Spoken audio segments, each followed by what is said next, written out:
You've heard her on SiriusXM. Put your hands together for the very funny Natalie Cuomo. What's up, everybody? All right, first of all, my last name is Cuomo. I am not related, okay? My uncle did sexually harass some people, that he was never in office, so nobody cares. I have a lot of tattoos. I don't know if you noticed. Can you make some noise if you noticed? Thank you. Thank you, King Author. Yes, Pikachu. I got the Pikachu one yesterday. Thank you. I don't know. People ask me what my tattoos mean all the time, and I'm just like, the answer's simple. It's the number of tattoos I have is the number of times my family told me I'd be more beautiful without them. Like my mom, she hates my tattoos, but she really wants me to have a kid. It makes no sense, okay? Kids are just like tattoos. They're permanent, expensive, painful. You get one, you show everyone a picture, and they pretend to care.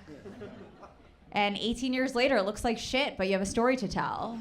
So, I really do want to have a kid. Anyone here have a kid? Make some noise.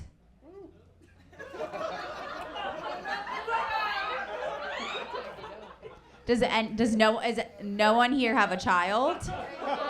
One, two. Okay. I mean, this is really scattered. There are 3 people that may or may not have had a child. That's all right. You feel like you have a child, but what? It's a dog or a girlfriend? I'm a pediatrician. You're a pediatrician.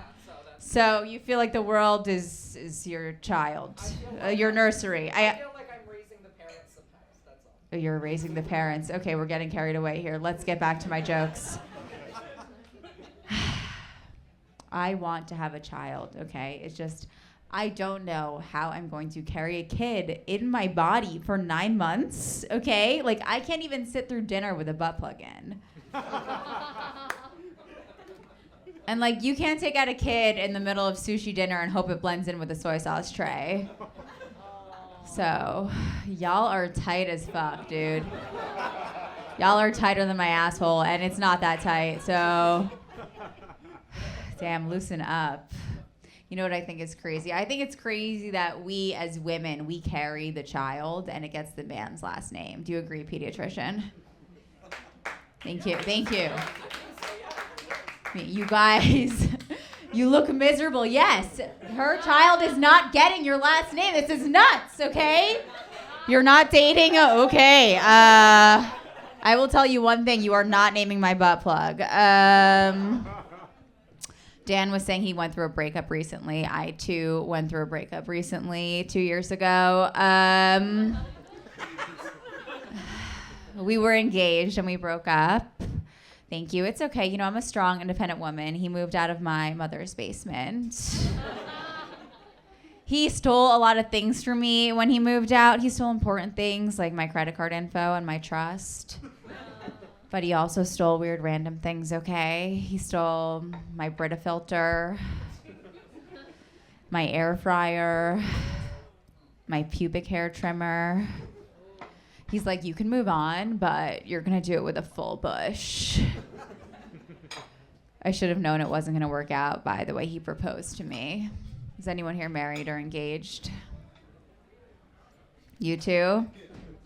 Oh, wow, you guys are weird. Okay, you guys still need to be talked to. I feel it. Okay, how did you propose? On a ski trip?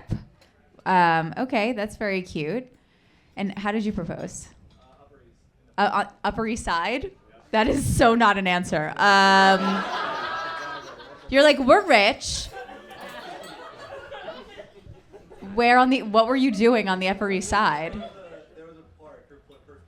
There was a park, the Central Park. The first park she ever went to in the city.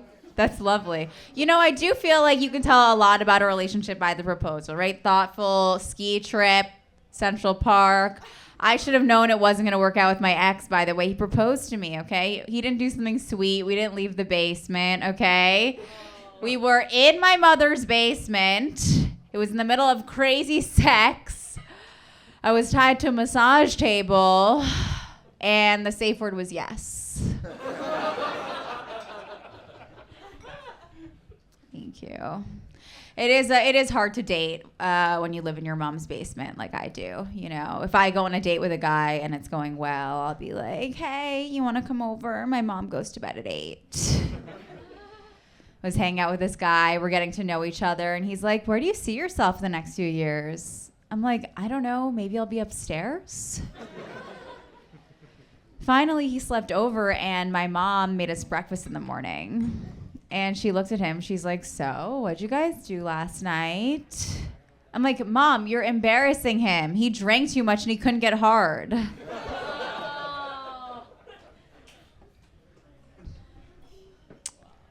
What a crowd, you guys. You guys are becoming a family, and I like that. Is anyone here from New York City? Yeah. Oh my God, I don't believe you fucks. Like, where'd you go to high school? Okay, what? In Brooklyn. Brooklyn? Okay. What about you, pediatrician?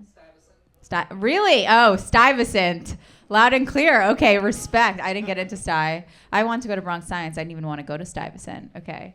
But I didn't get in. I was too stupid. I grew up in New York City. Okay. For me, it just means I tried coke before I got my first period. Like, okay, when you grow up in New York, you're just exposed to drugs before you're exposed to cool places to do drugs. Like, the first time I tried ecstasy, I wasn't at a rave. I was at a Subway sandwich restaurant off Junction Boulevard. I tripped so hard to the smell of Italian urban cheese. They say, like, oh, you're not supposed to have sex on ecstasy. It'll never feel that good again. Same thing applies to eating a sandwich. That's why I was so skinny in high school. I really loved this guy in high school. His name was Luke. I don't know if he's here right now. He didn't like me back, obviously. I became a comedian.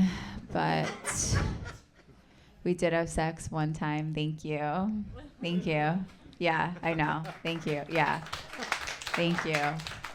I do live to tell the tale. Thank you. Every night for 5 years on stage, I do tell this tale. We did fuck once, yes. But the one time Luke and I had sex, you guys are holding hands the entire show and you're engaged. It's like a thing that couples do on the like for the first 3 months. They hold on for dear life. But then when you get engaged, you're like, okay, I have you. But no, I love it. Keep going. Okay, sorry. But Luke and I, we had sex one time. And the one time we had sex, you guys will never guess what happened, okay? The condom broke. I know. It was awesome. But Luke did not think so. He was like freaked out. He's pacing around the room. He's like, oh my God. He's like, you know what, Natalie? I will pay for the plan B. So sweet, right? So he gave me $1 a day for the rest of 11th grade. And I took the plan B 50 days later.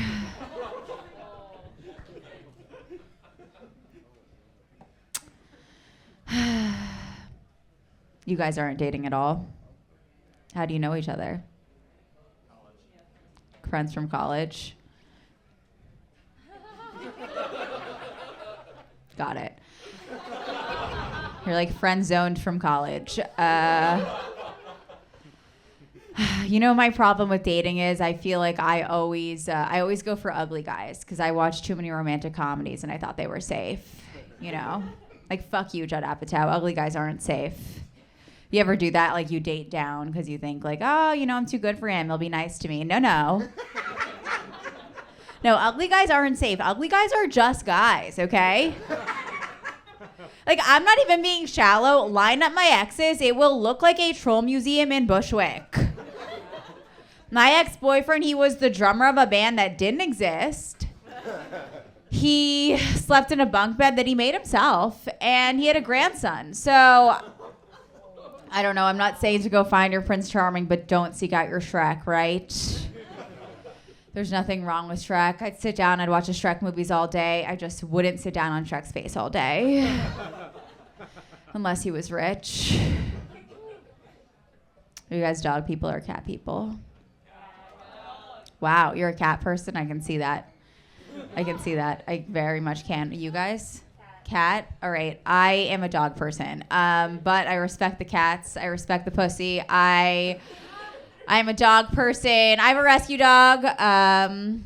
Yep, so I'm just like Joe Biden. I don't know if you know this, he's one of the only presidents that had a rescue dog. It's because he couldn't remember where to buy a dog. And my dog, he's really anxious. He actually has a Xanax prescription. It means that I have a Xanax prescription. Thank you. Thank you. It's great. I don't have to steal from my family on the holidays anymore. But now all the Xanax I take is sandwiched between American cheese. I'm also not afraid of the vacuum anymore, so that's pretty cool. Do you guys understand what it's like to have a dog that takes Xanax? I try to take him for a walk. He just looks at me. He's like, nah, bro. Can we just smoke a blunt, watch some Chopped, order Seamless? He used to be such a good guard dog. Like, if a delivery guy came, he'd bark. Now, a delivery guy comes, he's like, you get it. I think my dog learned how to chew a bone from watching me suck dick. He's so good at it. He gets in there, he gets all the marrow out, uses a little bit of teeth, and if someone tries to take his bone away, he loses his shit. So, I love my dog. He's such a good boy. Okay. I guess I have two more things to say. You know, before I did comedy, I worked at a coffee shop in Bushwick, obviously. And when a customer was an asshole, I would just give them decaf. It's very similar to what I would do if I was hooking up with a guy. He insisted on not wearing a condom. I would just give him chlamydia. The truth really burns when you pee, right? Happy to see all your faces. Like, I don't mind wearing a mask. It's just I still wear lipstick even though I have to wear a mask. And then I take off my mask. The inside of my mask looks like the inside of my underwear when I'm on my period. So I do sell my mask after shows as merch. I'm Natalie Cuomo. Thank you. Keep that energy rolling. Put your hands together for the very funny Carrie Bird. Thank you, Dan. What's up? What's up, you guys? Hello. Only scattered applause. Oh, there we go. Fuck yeah, dude. What is going on here? I'm sorry, but the ratio of like bros to like women is 4-to-1. What are we at? Is this the tech bro ratio? What are we doing here? What's going on? You guys all friends? You just like, a lot of gay friends? Wow, dude! I'm gonna be honest. I thought I had great gaydar. I came up here and I did not think that you were gay. Is this like a pride? Is this the? I wasn't scouting out wrists from out there. I wasn't looking. So this is. Are you all gay? No. He's like, no, dude. I don't suck dick. No, dude. So it's just. So hold on.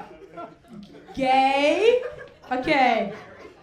Gay? No! You were the one that volunteered that this was a gay group to begin with. And you're not gay. Okay, so not gay. Gay? Okay, that's fine. Sad for me. Gay? There's only 2 out of 5 gays. That is not a majority gay group. You said that this was a gaggle of gays. 2 out of 5 is not a gaggle. That is less than half.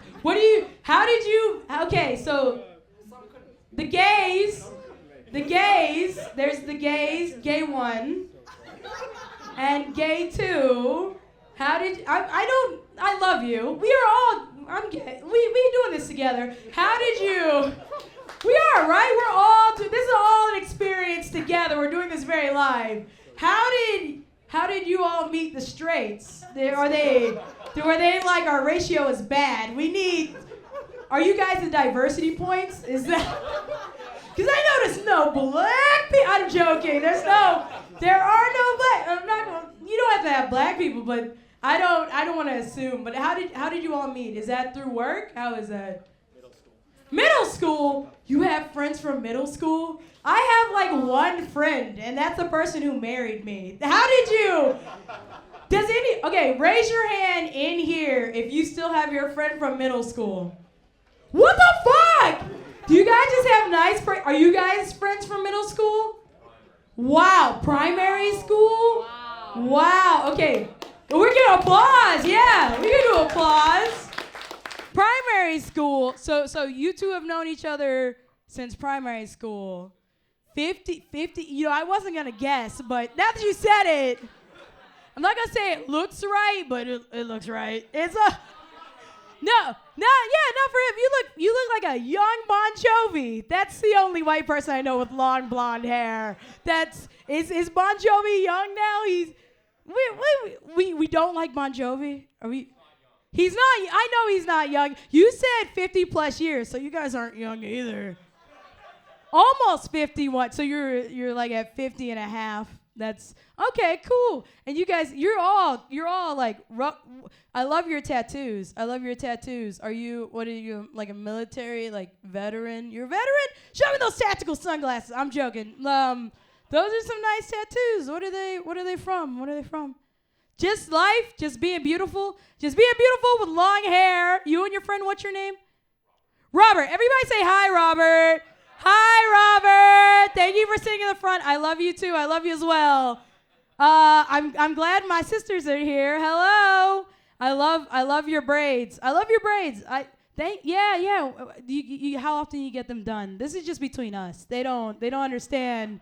Or what are we, a Shea Moisture person or a Cantu or Talia Wajid? Nothing? What, we just braids? Nothing? They don't know these words. This is, go home and Google it and you'll be up on the culture. I used to have braids just like you guys, but then kids would tell me that I look like Exhibit from Pimp My Ride.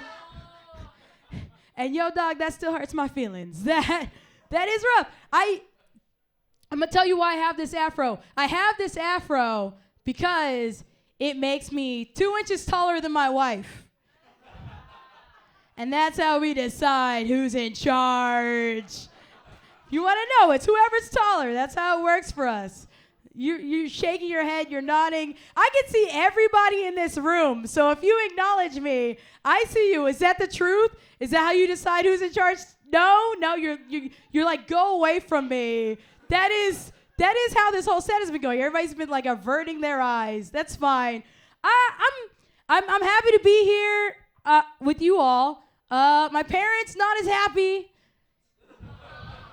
It's true. Yeah, they wouldn't be happy. They wanted me to be a doctor when I was younger, and so they did everything they could to like set that up. Like they sent me to private school. And they made me do all the extracurriculars like SAT prep and play piano and play tennis. And like, honestly, they gave me a very normal Asian childhood. And sadly, I could not bring honor to my family. I tried, I tried to have the spirit. Fun fact for you guys, the name Carrie is actually short for the Japanese word karaoke. That's where my parents met. That's why it's real dumb. I did go to private school when I was younger. I went to private school when I was younger. It was a predominantly white private school, right? Probably needed to say that. Very redundant. Learned that word there, though. So, exceptional education, if I must say so. It was cool. And, like, the thing is like, I liked going to my private school except for in one category, which was that whenever we would play make-believe scenarios, they would only let me play the black girl character. Yeah. So we would play Harry Potter, right? Harry Potter! I'm sorry, but gay Harry Potter. It's all in fun. It's all in jest. Can you tell me who the black girl character was in Harry Potter? Yeah, exactly, right? There was none, right? And it's real weird, because, like, if any movie is gonna have magical Negroes, you would think it would be Harry Potter, right? Like, magic's their whole thing. So I complained, and I was like, yo, you guys have got to give me a character to play. And they said, all right, let's say a new student comes to Hogwarts, and then you can play her. And I was like, yeah, dope. Who's this new student? And they said, Whoopi Goldberg. Because it was the early 2000s. And that's the only black actress they knew. Like, I'm gonna be honest with you guys. Like, 12-year-old Carrie wasn't looking forward to playing Harry Potter and the Curse of the Color Purple. It's a very sad movie, you know? Like, my broom was actually for sweeping. Like, can't even play Quidditch with you guys. It's rough. You know, that's the thing. That's the thing about representation. That's why representation in the media is so important, right? Like, did any of you guys see the new Matrix? You saw the new Matrix? Did you like it? No. Why didn't you like it? What was it about it? Okay, so you didn't even like the Matrix the series. You didn't like Matrix 1. You definitely wouldn't like Matrix number 4. I liked the new Matrix, you know, because it was like, hell yes, Hollywood. Let trans women make bad movies too. It's what Harvey MILK would have wanted. Okay? It was a bad movie, and it was really gay, and not because it was bad. It was just, it was gay because it was a really gay movie, okay? Like, I'm going to tell you who was in the movie, right? Neil Patrick Harris was in the movie. Jonathan Groff was in the movie. Yeah. At one point, they reveal that Morpheus is just RuPaul. And we are all trapped in the drag race. That's where we're stuck, you know? What happened was I ended up getting an art degree instead of, you know, becoming a doctor. I ended up getting an art degree, and people were like, yo, Carrie, if you get an art degree, you're not going to be able to find a job when you graduate, you know? And that's not true. That's not true. Because if you know how to paint, there's always a job at Home Depot. It's true. I worked in the paint department as a color specialist, or as my coworker Jimbo called me, the colored specialist. You know, he was actually a union president, you know? So a man of the people, just not a fan of my people, not a fan of my people at all. And the thing that I loved the most about working at Home Depot was that we would have regulars, just like how you would have at a bar. Our regulars were called day laborers. You know how it goes, right? And one day I was working at the counter, and one of my favorites, Rodrigo, he came up to me and he was like, hey, Carrie, why do you work at Home Depot? You could achieve the American dream. You should go to college. And I was like, actually, Rodrigo, I already graduated. And he was just like, oh, then you fucked up. And I did fuck up. You know, I should have worked at Lowe's. They had tuition reimbursement. It would have been the move. I don't know. I want to leave you guys with something a little bit special. Do you guys like improv? Oh, ha ha ha ha. Are you a fellow improviser? Yes, and or you hate improv? What are we? How do we feel about it? We're lukewarm about improv. Who said woohoo? Who? No one said we all hate improv. All right, well I do it. So thanks for crushing my dreams. That's cool. One of the things I learned how to do was I learned how to freestyle rap. I take improv, yes. And so if I can get 3 words, I will freestyle rap for you right now. 3 words. Hippopotamus. Antagonist? Quidditch. Okay. Hippopotamus. Antagonist. Quidditch. Okay. Can I get like a clap going? Like a... Okay, all together. Hippopotamus. Okay, a little bit slower. Hippopotamus. Antagonist. Quidditch. I see you, sexy man with the mustache and suit. Hippopotamus, come on. Antagonist. Quidditch.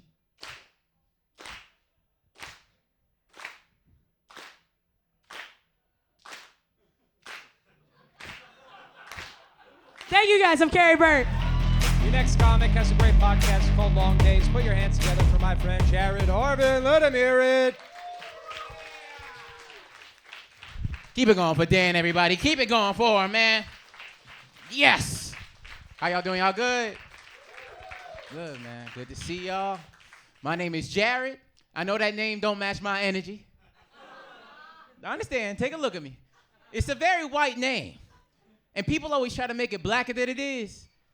I went to a restaurant. I had a reservation. I walked in. I said, hey, got a table for Jared? They were like, yes, Gerard. We've been waiting for you. I said, no, my name is Jared. They were like, Jaquan, right? I said, no, Jared. The manager came out. She was like, sir, on my behalf, we apologize. I will seat you myself, okay? I was like, thank you. She was like, of course. Right this way, Tyrone. Come on. That's why I'm envious, man. I'm envious of people with cool names. When you meet somebody with a cool name, they stick out. You remember them, right? But if you're going to have a cool name, you better have the life to back it up. Ain't nothing worse than meeting somebody with a cool name and finding out they got a regular life.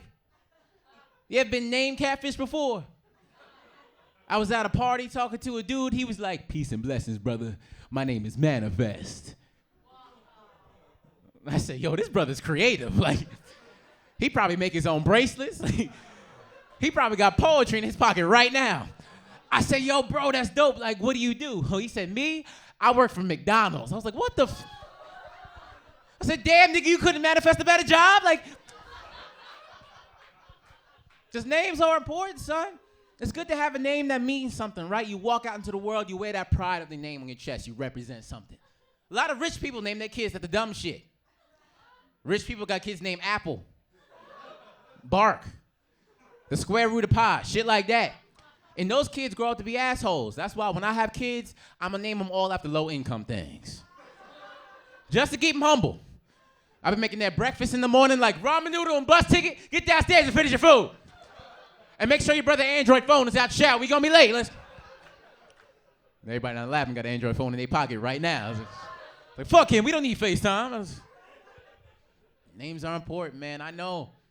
My parents named me and my brothers after all J's. James, Jordan, Jared. I'm the youngest. Brothers 36, 38, sisters 41. I'm the youngest. I'm the baby. When you're the youngest in your family, everyone inside your family tell you that you're a blessing.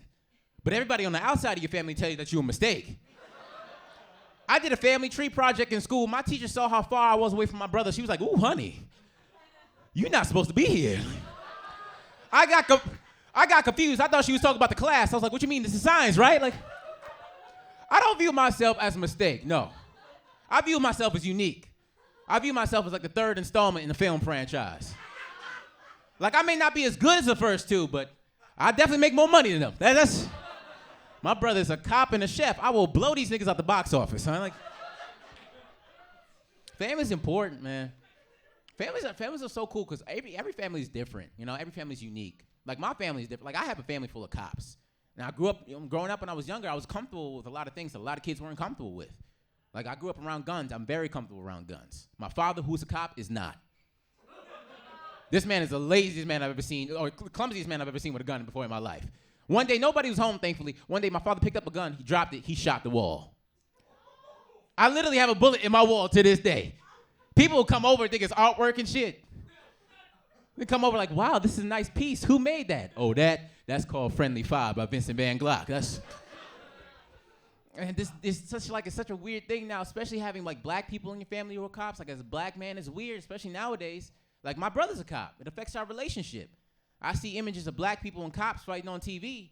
Me and my brother, we can't play fight no more. That shit might go too far. I tried not to make him mad either. I ate one of his protein bars. He found out about it. He was like, yo, you ate my protein bar? I was like, I don't know. But before I answer that question, I'd just like to tell you, you're being recorded or monitored for quality assurance. It's scary, man. I try to see both sides. I really do. I know there's police brutality. I know that's a problem. But also, I know most cops just want to get home safe to their family. My brother helped me realize that. My brother's the laziest cop I know. My brother lives down the street from me, patrols the same neighborhood that we live in, and he calls me to go check up on his house for criminal activity. He called me up the other day. He was like, yo, I saw a dude looking outside the house when I was leaving. Want to go handle that for me? I said, what? I go, what you want me to do? He goes, yo, if you see him breaking into the house, call 911. I go, nigga, you mean you? What makes me mad is he calls me at work to do this. I work for Amazon. What does he want me to do? Hit the dude over the head with a Chewy box. He's like, you got the right to remain silent. And brother, can you sign for this real quick, please? It don't make sense, man. There's a lot of issues to pay attention to. Everyone wants you to be passionate about something, you know? Especially politics. I'm young. I'm 24. I don't know anything about politics. There's a lot going on. No, first you had Israel, Palestine, and now you got Ukraine and Russia. The United States sending over aid in the midst of that. It's a lot to pay attention to. I don't know. I know one thing for sure, though. I don't trust Joe Biden with no type of weapon. Especially not no missile. Because I'm afraid the missile going to get confused just like Joe Biden do. Imagine being at a Joe Biden missile countdown. He pressed the button, all you hear is launching in 5, 4, 3, 3, 7, applesauce. Like, what the fuck? Joe Biden will send a missile to Syria. That shit will end up in Syracuse. So I can't do it, man. So that's why you gotta have fun, though, right? You gotta enjoy your loved ones, you know? Do what makes you happy. Me, I like to go out. I like to go out with my friends, bars, stuff like that. I don't drink, I don't smoke. I just enjoy the ambiance. That's my shit. I realized that when you go out, the more rhythmic the music is at a bar, the harder it is to understand the DJ. Like when you go to an EDM bar, that music is aggressive.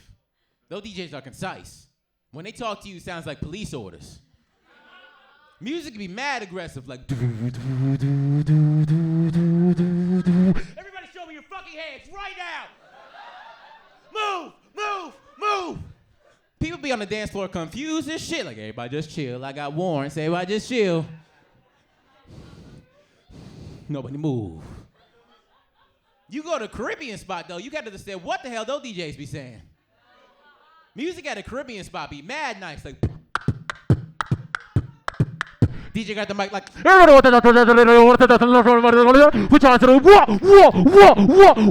drinks with it put on the dance.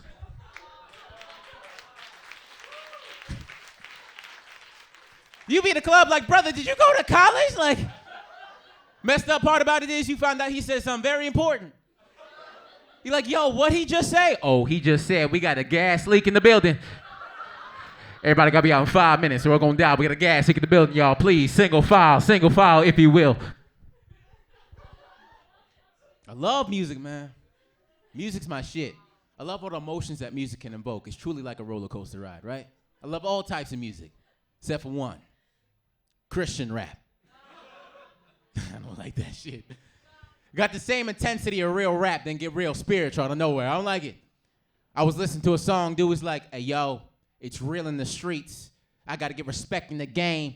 I shot a brother twice in the head, but I did it in Jesus' name. I said, what? I said, hey, yo, who made this, son? I looked at the name, it said Big Daddy Kane, brother of Abel. I said, okay, no, I'm not. Turn this off. I'm not listening to a song called Jesus is My Shooter. I'm not doing that. Music's great. There's really great music out there, but there's a lot of people that can ruin music for you, too. Like, old people will ruin music for you. You can't listen to an old song around an old person. They'll immediately take ownership of the song. You play an old song, old person pop out of nowhere like, ooh, what you know about this, young blood? What you know about this? They always tell you the dances that you used to do to the song and always sound like a discontinued candy brand. Like, yeah, I used to do the chunky foot to this. What you know about this? And if I really want to clear out the club, I do the Raspberry Jubilee. Watch out now. Don't even gotta be a song. It could just be a sound. My uncle came into my room. He was like, okay, nephew, you playing the hits in here. I like that. What you playing this on cassette radio? You gotta let me get a copy. I said, Unc, that's the wind. My window was open. He was like, yeah, this is sound of Chicago back in the day, boy. What you know about this? Older people are a trip, man. Like, I got respect for my elders, but some older people can get weird quick. Especially men. Men get weirder fast, you know? As soon as a man hit 35, he a creep, automatically. You ever see, like, a man see a girl out in public? It sounds like they stubbed their toe. They'd be like, yo, look at that pretty girl over there. They'd be like, okay, where's she at? Oh, God, just look at her. Oh, God, I just want to put it on my God, but just look at her. Oh, God, Jesus Christ, I want to put it on. They start saying stuff that don't make sense. Oh, God, I'd like to put some ice on that. Oh, but it's like, bro, you okay? Like, I got respect for elder people, but you know, older people, y'all gotta start respecting younger people too. You know, I see some of y'all in the crowd right now. I see y'all.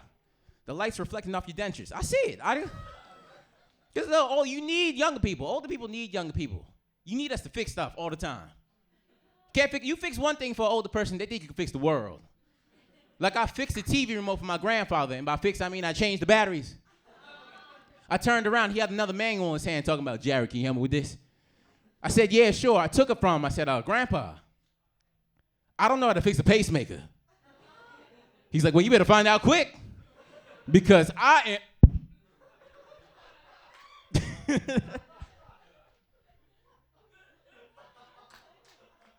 I'm seeing it, man. I'm seeing the age of my parents, too, man. They're in their 60s, and they got a divorce. I'm trying to make sure they're good. When they got a divorce, I was younger. I didn't really see the signs coming. But now that I got older, there was some signs. Like a divorce was imminent. It was like for my father, he would have arguments with my mother when my mother was not around. He'd play out arguments in his head that yet to happen, and he'd do it when he was driving, so it looked like he had infinite road rage. We go on road trips, and he'd talk to the GPS like it was my mother. Just be in the car like, in 500 feet, turn right. See, that's your problem. You always got something to say. I'd be in the back of the car like, the fuck is wrong with this nigga? Like, you have missed your turn. Redirecting. You're not going to tell me what to do, Vanessa. Always ask him what's going on and give me the worst excuses. Like, Dad, you okay? Like, yeah, I'm just singing a song. Like, Dad, what song got the chorus that go, you're not taking my damn kids? Like, who sing that? The Alimony 5? I don't. It's weird, man. I'm seeing it. When your parents get divorced, you get to see who they are as individuals, as people. I get to realize my mother's a paranoid woman. I was living with my mother after the divorce, you know, and I would do comedy. I'm an actor, so I get home late most of the time. But my mom would wait up for me at the door. And I know she loved me, because every time I come through the door, she'd say, who's that? From the back of the house. And I'm like, it's me, Ma. And she goes, oh, I thought you were a burglar. I'm like, Ma, what burglar's first move is to go in the kitchen and make a sandwich? Like, what burglar? And then goes into your son's room to masturbate. Like, what burglar? Must be a sticky bandit. I don't know. Hey, Jared Harvey, man. Keep it going for Dan Lamorte, everybody. And we're going to keep that shit moving right along. Put your hands together for my friend. You've seen him all over the city. Motherfucking Drew Dunn. Oh, boy. Thank you very much. How are we? All right, 4 of you are well. That's what we like to hear. How about a round of applause for Dan Lamorte, everybody? Isn't he a talented host, taking care of you all? It's great to be here in New York City, New York, where every day is trash day. Every day, someone's doing it right now as we speak, actually. I'm glad you're all here. You know, I've learned something over the last couple of years. I've learned that there's a very fine line between stand-up comedy and mental illness. And it's the audience, actually. So thank you. Thank you for being here. We've tried doing it without you. It hurts. It doesn't feel good. Because I love comedy, you know. It's an amazing thing, isn't it? Because I can come up here and say absolutely anything in the world, and you have no idea what I'm going to say. I have no idea how you're going to react to it, you know. I come up here and say anything, be anything. Like, for example, I'm not even from England, you know. I just think it's good for first impressions. Yeah, gotcha, fuckers. People treat you nicer when you're from England. You guys did it. I felt it. You're like, oh, we have a visitor. Tidy up. He's from out of town. I do it in my everyday life so people treat me nicer, you know? Like if I need to ask an employee where something is in their store, I don't use this voice. They look at me like I'm stupid. But if I go up and say, I'm sorry, do you know where the HDMI cables are? They're like, oh, I can show you where those are. You don't even know what democracy is. How could you know where the HDMI? Come with me, buddy. I'll show you around. It's the right voice for the right situation, you know? If I want to give somebody a compliment, I don't use this voice, especially if it's a lady. Because even if it's something simple, like, oh, that shirt looks great on you. That's not what they hear. They hear, oh, now that shirt looks great on you. British guys have it easy. They can just walk up and be like, nice tits, love, and even slap them around a little bit. Nobody even bats an eye. They're like, oh, his hands were soft. How are they so soft? My wife still thinks I'm British. She has no idea. It's going to be a fun reveal. No, you can meet my parents soon. Not yet, but soon. I am married, so sorry, people. I know. A lot of disappointment out there. Me and this haircut are tied down. It's half the reason I keep it, to be honest with you. It's super easy to stay faithful. Nobody's asked. Nobody tries to steal you away when you still look like a kid who got kidnapped 10 years ago and showed back up at the front porch. Dad, it's me. It's true. Why'd you guys stop looking? Let's next block over the whole time. You guys gave up really quick. It would have been easy to lose someone in my family too, man. I'm one of 7 kids in my family. It's too many. It's financially reckless. I think my parents got stuck in that old school mindset, you know? They thought they were going to lose some of us to the winter. Well, these 2 will get taken by a fever in the night. What are we going to do when harvest season comes around? And we don't have strong hands on it's the 90s. We live in the suburbs, relaxed. Take a night off. 2 ugly fucks making more swipeable faces out there, fucking up the numbers for everybody. I never downloaded a dating app, actually. You know, I got married young. I got married in my early 20s, and people ask you questions when you get married that young, you know? Like, why? I got asked a couple of times whether or not I was in an arranged marriage. They're like, was it a religious thing? Was it arranged? To which I said, aye. Our families had been feuding for over 300 years. There was only one way to unite this land under one floor. What the fuck do you think this is, Game of Thrones? No, I just didn't want to try again, you know? I love the Scottish accent too, by the way, because there's so much power and glory in it, you know, because most of the voices I do, they come from the heart. But Scottish has to come all the way down from your nuts. You gotta bring it up. Yeah, marriage is going well, because we don't have kids. I think that's important. Fuck kids. Don't fuck kids, but fuck kids, dude. I'm from a big family, man. It makes you never want to have kids. I'm not ready for that. I'm not ready to be a parent. I'm not ready to be a leader of a cult. That's what families are if you break it down. The little cults that you get to start if you want to, right? Put everybody in the same house. Get to make up all the rules. Call meetings. There's a leader with some omnipotent name like Mother. Plus, I think there's things every family does. You don't realize that they're weird or not normal. You try and do them outside the compound for the first time. Like, here's how my mom used to call all of my siblings together. What? That's it. She didn't know how to whistle. So she would just scream that rhythm at the top of her lungs. It was effective, but I thought everybody did that. I try and call my buddy over at school for the first time. Full cafeteria. Hey, Mike. Mike, I saved you a seat. What the fuck, Drew? That's a quick way to sit alone all year. That's what that is. Nobody wants to sit with the kid doing war cries in the corner. It's not even make friends. Yeah, no kids. Things are going well. I'm glad you guys are out. I'm glad we're out. You know, pandemic's finally over, hopefully, maybe. Who knows? I don't know. It does kind of feel like we're waiting for season 2, doesn't it? You know, it's like, is it coming? Is Marvel making a remake? I don't know. Who knows? I'm glad I could tell it was ending, you know? Once I saw people searching through the streets and ashtrays for half-smoked cigarettes again, I was like, oh, we're healing. Look at us. I'm glad it's ending, man. Because for me, I've just been looking forward to milking this whole pandemic for the rest of my life. Do you know what I mean? My grandmother talked about the Great Depression until the day she died. I'm doing the exact same thing for this. I'm bringing it up every holiday for generations to come, to tell them stories about how it was back then. But I'm going to have to up the intensity every 10 or so years to keep it interesting, you know? Like 10 years, we're like, yeah, it was crazy. We had to stay at home and do Zoom meetings. There was a toilet paper thing. By the time I'm 85, I'll be like, I was the only person left alive in my village. COVID-19 had ravaged the national resources. And I had to head west to find someone to breed with to save the human race. We didn't even have shoes as we walked for miles. We had to wear masks on our feet, 2 or 3 layers thick.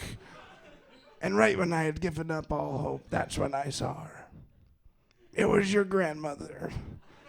She was fist-fighting the virus in the riverbed. We made love that night and conceived your father. Merry Christmas, little one. That's what I'm looking forward to. I'm kind of looking forward to be old, to be honest with you. I think it's going to be different for my generation. Like, people think millennials are lazy now. What do you think that's going to change when I'm 90? You think Alexa does a lot now? Alexa, dim the lights. Alexa, wipe my ass. I have a bidet. I want you to do it, bitch. Get in here. We're not going to be going to nursing homes to play checkers. We're going to be zipping around the virtual universe, getting our dick sucked by robots. It's going to be awesome.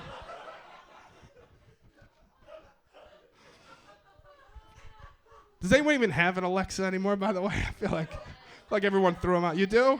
Do you like it? What do you use it for mostly?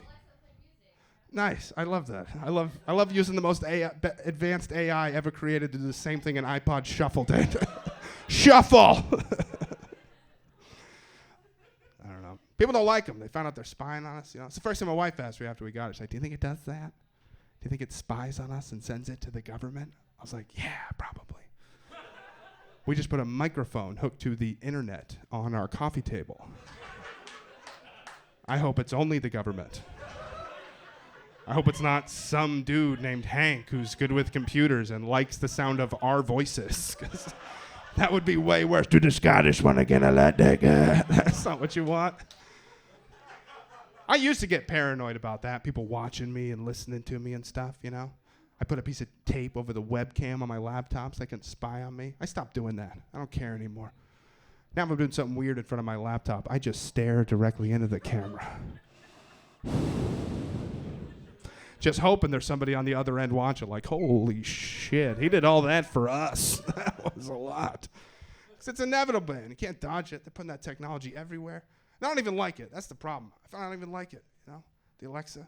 I thought I was going to feel like living with a robot, like live with an AI. I'm in the future. I got a little robot buddy in the house. But it's the voice, I think. She sounds too real. It just feels like I'm living with a person that's better at Googling stuff than I am. Like, I wish Microsoft would come out with an Alexa that's powered by Microsoft Sam. And he's just pissed everyone had forgotten about him all these years. Like, hey, Sam. What? What's the weather like out today? Why don't you look out the window yourself, you lazy piece of shit? Like, that would be fun. That's what I want. That's what I want. I just want a pain in the ass playing pranks on me all day. Hey, Sam, set a timer for 5 minutes. Setting self-destruct timer for 5 seconds. Ha, ha, ha, LOL. That would be fun. I love how some of you laughed at that voice. Some of you just stared straight through me like, he has the devil inside of him. We should leave. Comes in handy now. That's that voice I use on the phone when I get those scammers calling me about my vehicle warranty or some shit. They don't know what to do. Hello. And thank you for calling. Please wait for the next available representative. Para español primero dos. Your estimated wait time is. They hang up on me now. It's pretty sweet. They don't know what to do. LOL. We're just trying to have some fun till the nukes drop, people. That's all. I'm not worried about a nuclear apocalypse, man. They've been talking about it since I was a kid. It still hasn't happened, you know? I was talking to a guy before the pandemic. He came up to me talking to me like he had insider information that was happening that weekend. He comes up and nudges me. He's like, you ready, man? You ready? It's all going down tomorrow morning at 9 a.m. It's like, what the fuck are you talking about, man? A nukes virus at the Pentagon. They're all synced up. It's going down tomorrow morning, 9 a.m. Everyone's going to die except me. I got a bunker. I got food, supplies, everything I need to stay alive. Hey, kid, once in a lifetime offer. You want to come stay with me? Come stay with me in my bunker, man. We'll survive this thing. We'll ride it out together. I was like, no, man, I'm not getting tricked like that again. That was a weird summer. I don't like to talk about it. Plus, I have a plan for the nuclear apocalypse. If it happens tomorrow morning, 9 a.m., all the nukes go off, my plan is to not make it. I don't want to live in a post-apocalyptic world. I'm barely having fun now. All of a sudden, I'm going to thrive when I have to search for fresh water? Fuck that. Take me out at the beginning. I don't even want to hang around for a couple of seasons to be a supporting cast member. Kill me in the opening credits. I'm not the hero, okay? I'm not the one who rallies humanity back together. If I don't have paper towels in my apartment, the day can get away from me. I'm not the guy. I hope that nuke lands right on my fucking chest, to be honest with you. I don't have to buy food or supplies. I just have to be at the right place at the right time. Hide in your bunkers. I'll be driving towards that mushroom cloud with my windows down, blaring Highway to Hell. It's fucking over. Who cares? I'm not going to be good at it. You're not going to miss me. Because some people were made for it, right? Like, all right, Mark, why don't you go out there and hunt some deer for us? Get us some meat for the group. Mary, why don't you go start a fire so we can stay warm? And Drew. Kind of a crazy situation we find ourselves in. You think of any jokes about all the death and destruction? No. Why don't you just go keep watch? Just come up with a call. If you see the group coming, you can let us know. Oh, I can do that. Woo! Is that good? Everybody? All right, I got to go, guys. My name's Drew Don. Thank you so much. You guys ready for your final comedian of the night? Yeah. She's a good friend of mine, a favorite here at the stand. Put your hands together for Glory Mora. Let her hear it. Keep it going for Dan Lamar! Guys, I need you to wake up. It's the end of the week. We barely made it. Let's go. I know, I definitely almost didn't make it. You know, I went through a breakup at the beginning of the first pandemic. Yeah, I don't know if we're at the beginning, the end. I just kind of like lost track. I dead ass think we're in the middle. It's just the beginning. I feel like people holding us back is everyone's still getting COVID and taking Facebook quizzes. Yeah, that's why we're delayed as a society. I get so tight. Like, they didn't see what happened with Cambridge Analytica? They still taking quizzes? I can't. Yeah, I be nervous. I'm like, oh, I know so many dumbass people. But yeah, I took the first pandemic very seriously. All my exes that hit me up, I forgave them. Yeah, in case I needed some dick. I thought I was gonna die for the first week. And then I was like, I'm too strong for this shit. Yeah, look at me, I made it. It's one of my biggest accomplishments. Nah, but I took it mad seriously. Like I said, all my exes that hit me up, I forgave them. You know, a lot of people hit me up. Eric hit me up. He's like, Glory, is everything good? I'm like, Eric, I've been good for 20 years. Right, I've been fine. Where was his energy when we were together? You know? Where was that? Where was that, you know? He hit me up through Facebook. That's where men cheat. Baby, Facebook Messenger is cheating married, 100%. So I ruined the marriage. Yeah, I didn't get that. Okay, delayed, Facebook quiz takers. Nah, but a lot of people also don't talk about like friendship breakups. You know, I went through a really bad friendship breakup before the pandemic. And I called her. I feel like we all have an Ashley, no matter the race, right? And we all hate her equally. So I called Ashley. I was like, Ashley, if you died during the pandemic, you deserve that. Boom, hung up. Bitch. I ain't shit. Yeah. But the truth is that I found out my boyfriend was ugly. Yeah, it was tragic, right? There's just something about spending so much time with someone that makes you realize they're kind of ugly. Right? Their hairline starts receding. Ew. They're balding. I always say the balder the man, the less friends he has. Because nobody ever told him about biotin. Yeah, men don't share secrets with each other, right? You look like you keep secrets. You got a blazer on. Definitely 100%. Secret keeper. Yeah, men don't share secrets with each other. But yeah, I found that my man was ugly.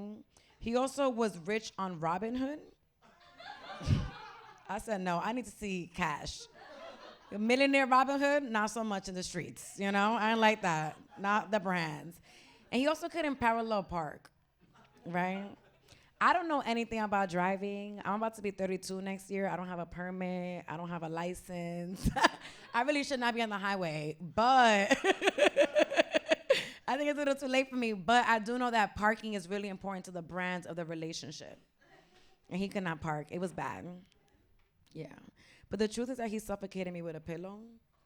Yeah. Yeah. Men love that joke. Criminals. No, men, yeah. No, he suffocated me with a pillow, and I take a little bit of responsibility, right? I'm Dominican. Y'all know where Dominican Republic is at? Okay, some of the whites are leaving Williamsburg. I like that for y'all, you know? And going to Punta Cana does not count. But sometimes I give y'all credit because whites love to get credit for being an ally, right? But shout out to y'all, right? But Dominican Republic is a beautiful country on the last stop on the A train. That's where I came from tonight. Yeah. Zykeman, Inwood. I be wildin'. I'm also a Gemini. Ooh. Don't play, right? And I just ask too many questions like, why are you cheating on me? Men don't like that. Boom, suffocating. Sometimes you have to mind your own business in your own relationship. I learned that the hard way. But yeah, I'm not one of those comics that think that men are mediocre, that men have nothing to offer, that men drain women and make us fat. That's not the type of bitch that I am. Even though those things are true. 100%. But I truly empathize with the male experience on this planet. I really do. Like this bitch. No, I really do. Because you guys go through life with pain and cholesterol and constipation, and then you die. Moment of silence for them. Moment of silence. They have no one to talk to. Nobody. They have no one to tell their secrets to. So you know what they do? They get into a relationship. And they start draining us. Slowly, little by little. Like, babe, can you do this? And we think it's love. Because, like, oh, my God, he needs me. No, bitch, he needs you. That's a problem. And, you know, I don't really blame. Actually, I got to really figure that out. But, like, in my life path, right, I don't think I blame men. I think as a woman, I be tired at the last woman before me. Because what the fuck were you doing with that relationship? Why doesn't you know how to pack? Why didn't you go through the trauma? Why do I have to deal with it? You know what I'm saying? What feminism, bitch, you know? I be tight, but I really do feel bad. I just want men to journal, right? For $12.99, you could get a little moleskin. Write out men be so scared that someone's gonna find their journal and come. Nobody gives a fuck about you. Get your little feelings out. I be like just write. Stop telling me shit. Write this shit out, cause I am drained. Like, no, someone's gonna come get my secret. Shut the fuck up. You are not Scarface or whatever the fuck motherfuckers be out there. Look at you. You're like, I'm gonna get a moleskin, baby. Get him a moleskin. It's gonna save a relationship, 100%. I've done a lot of stupid shit to like, let's be honest. I think as women, sometimes we like to be chosen, right? And that's bad. Like, I'm learning that now as I'm turning 32. Like, we don't need external validation, but sometimes we do stupid shit. Like, one time I watched a whole war movie in black and white about Pearl Harbor. Totally understand that is important. Really was not in the mood for that. You know what I'm saying? Like, was not. And I just think that we need to have boundaries, right? Like, there are hobbies, and then there's Dragon Ball Z.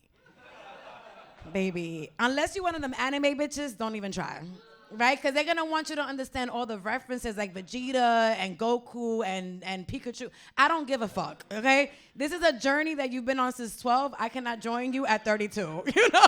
Like, I think I missed the window period, you know? Because men, when they know a reference, they want you to know. So you can't even fake it. I could fake Pearl Harbor. I read a book. I got Wikipedia. I can't fake the biggest battle in Dragon Ball Z. You know what I'm saying? I just can't. I don't even know what the fuck is going on. But yeah, my man suffocated me. That's the most important part. He suffocated me. And sometimes, maybe it's just me, it's just harder to leave the amenities than it is to leave the relationship. Right? Like, he had a beautiful Range Rover. And a beautiful dishwasher.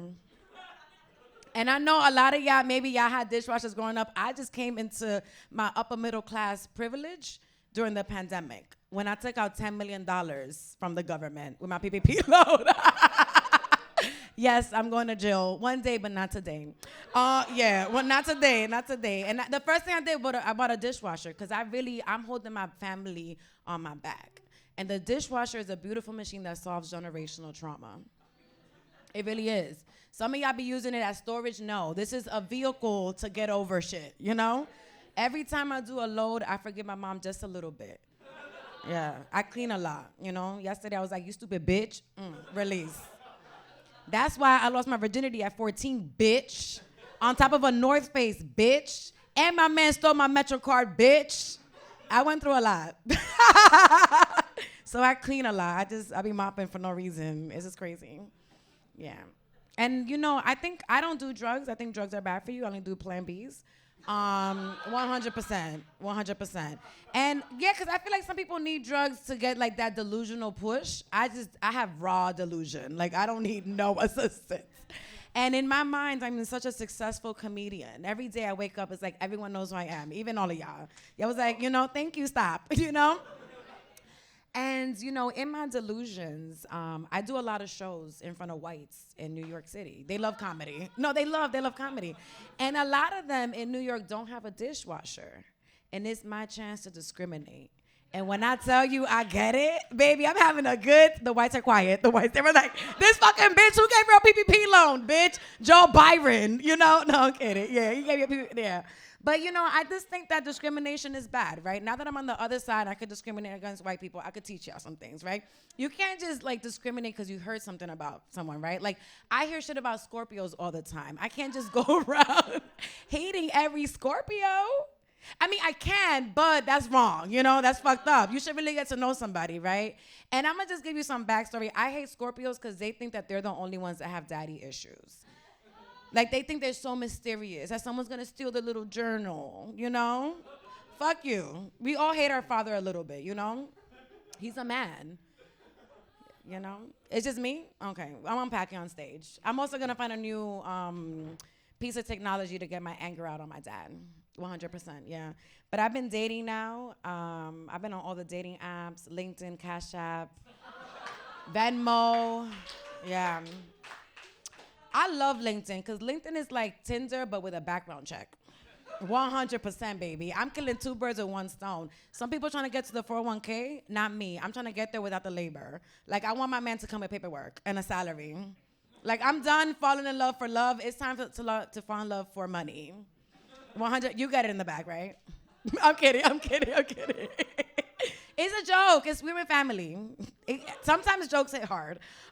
They hit yeah. But I love applying to jobs just to make sure my man isn't a catfish. So right now I work at Citibank. Yeah. Because I got to make sure.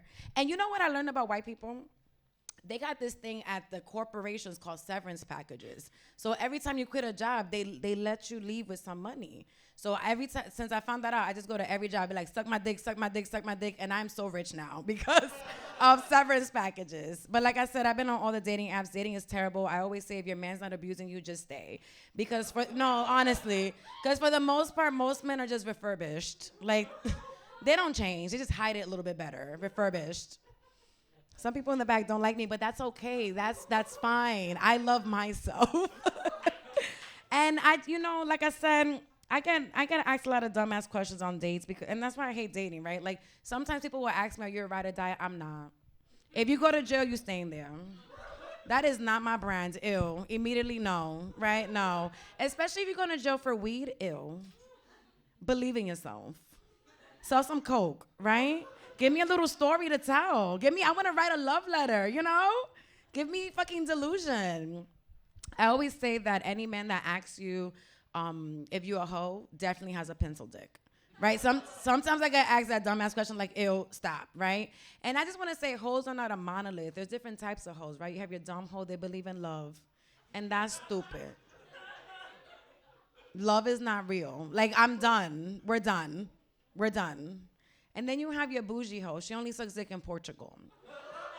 I'm not saying I've been to Lisbon, but that's the capital of Portugal, right? And I just want to leave y'all with this. I want you to make better decisions in life. Stop sucking dick in Brooklyn, right? In the Bronx, ew, right?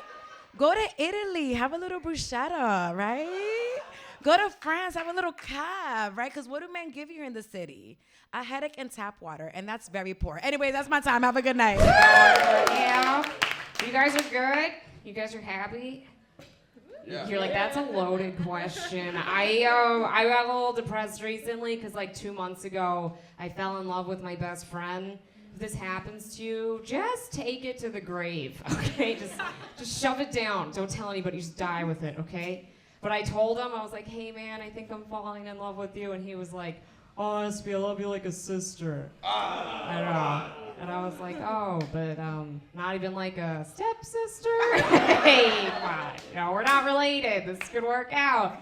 But he wasn't having it with me. And I was sad, and I didn't really have anybody to talk to because he was always my go-to guy. So I called my mom, And I cried to her about it, and she was like, oh, Espy, I love you. I was like, yeah, I'm not trying to fuck you, Mom. It's not helpful at all. Dude, I'm so bad at dating. Like, I get frustrated. I kind of have a temper, and I'm Argentinian. So I feel like anytime a guy finds out, he's like, oh, you're Hispanic, you're Argentinian, you must love dancing. I'm like, I don't. And they're like, come on, Argentinians love dancing. Don't you love dancing? I'm like, oh, you're a white boy. So does that mean you love school shootings? Is that what it means? Drive me crazy. They'll like keep pushing it too. I'm like, stop. They'll be like, no, it's just that Argentinians are supposed to be good at dancing. I'm like, don't tell me what my people are good at, okay? You want to know what they're actually good at? They're actually good at being racist towards other Hispanic people, okay? It's unfortunately true. I'm sorry. Sorry for my dad, okay? He's intense. My parents are really intense, like angry people. My dad's this Hispanic guy that grew up in East New York. He has such a bad temper, but it cracks me up. Like, he gets mad when other men can't grow facial hair. He's just like this. He's like, what, are you a pussy or do you have one? We're like, whoa, Dad, leave the server alone, okay? He's 17 and scared. You're scaring him.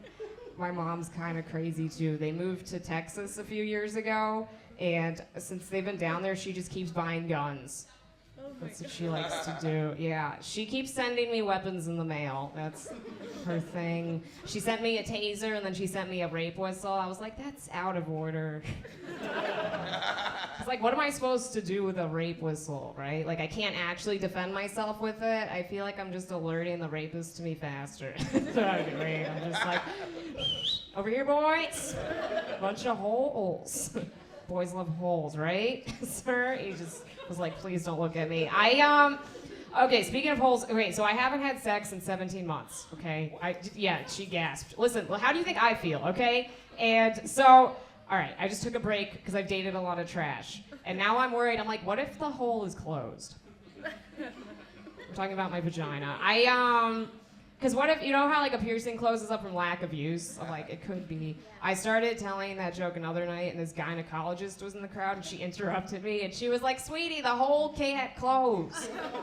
And I was like, yeah, how stupid do you think I am? Like, what do you think I'm doing up here? Telling facts, you know? But then she said something that bothered me. She was like, well, it could close in the future. And I was like, what the fuck?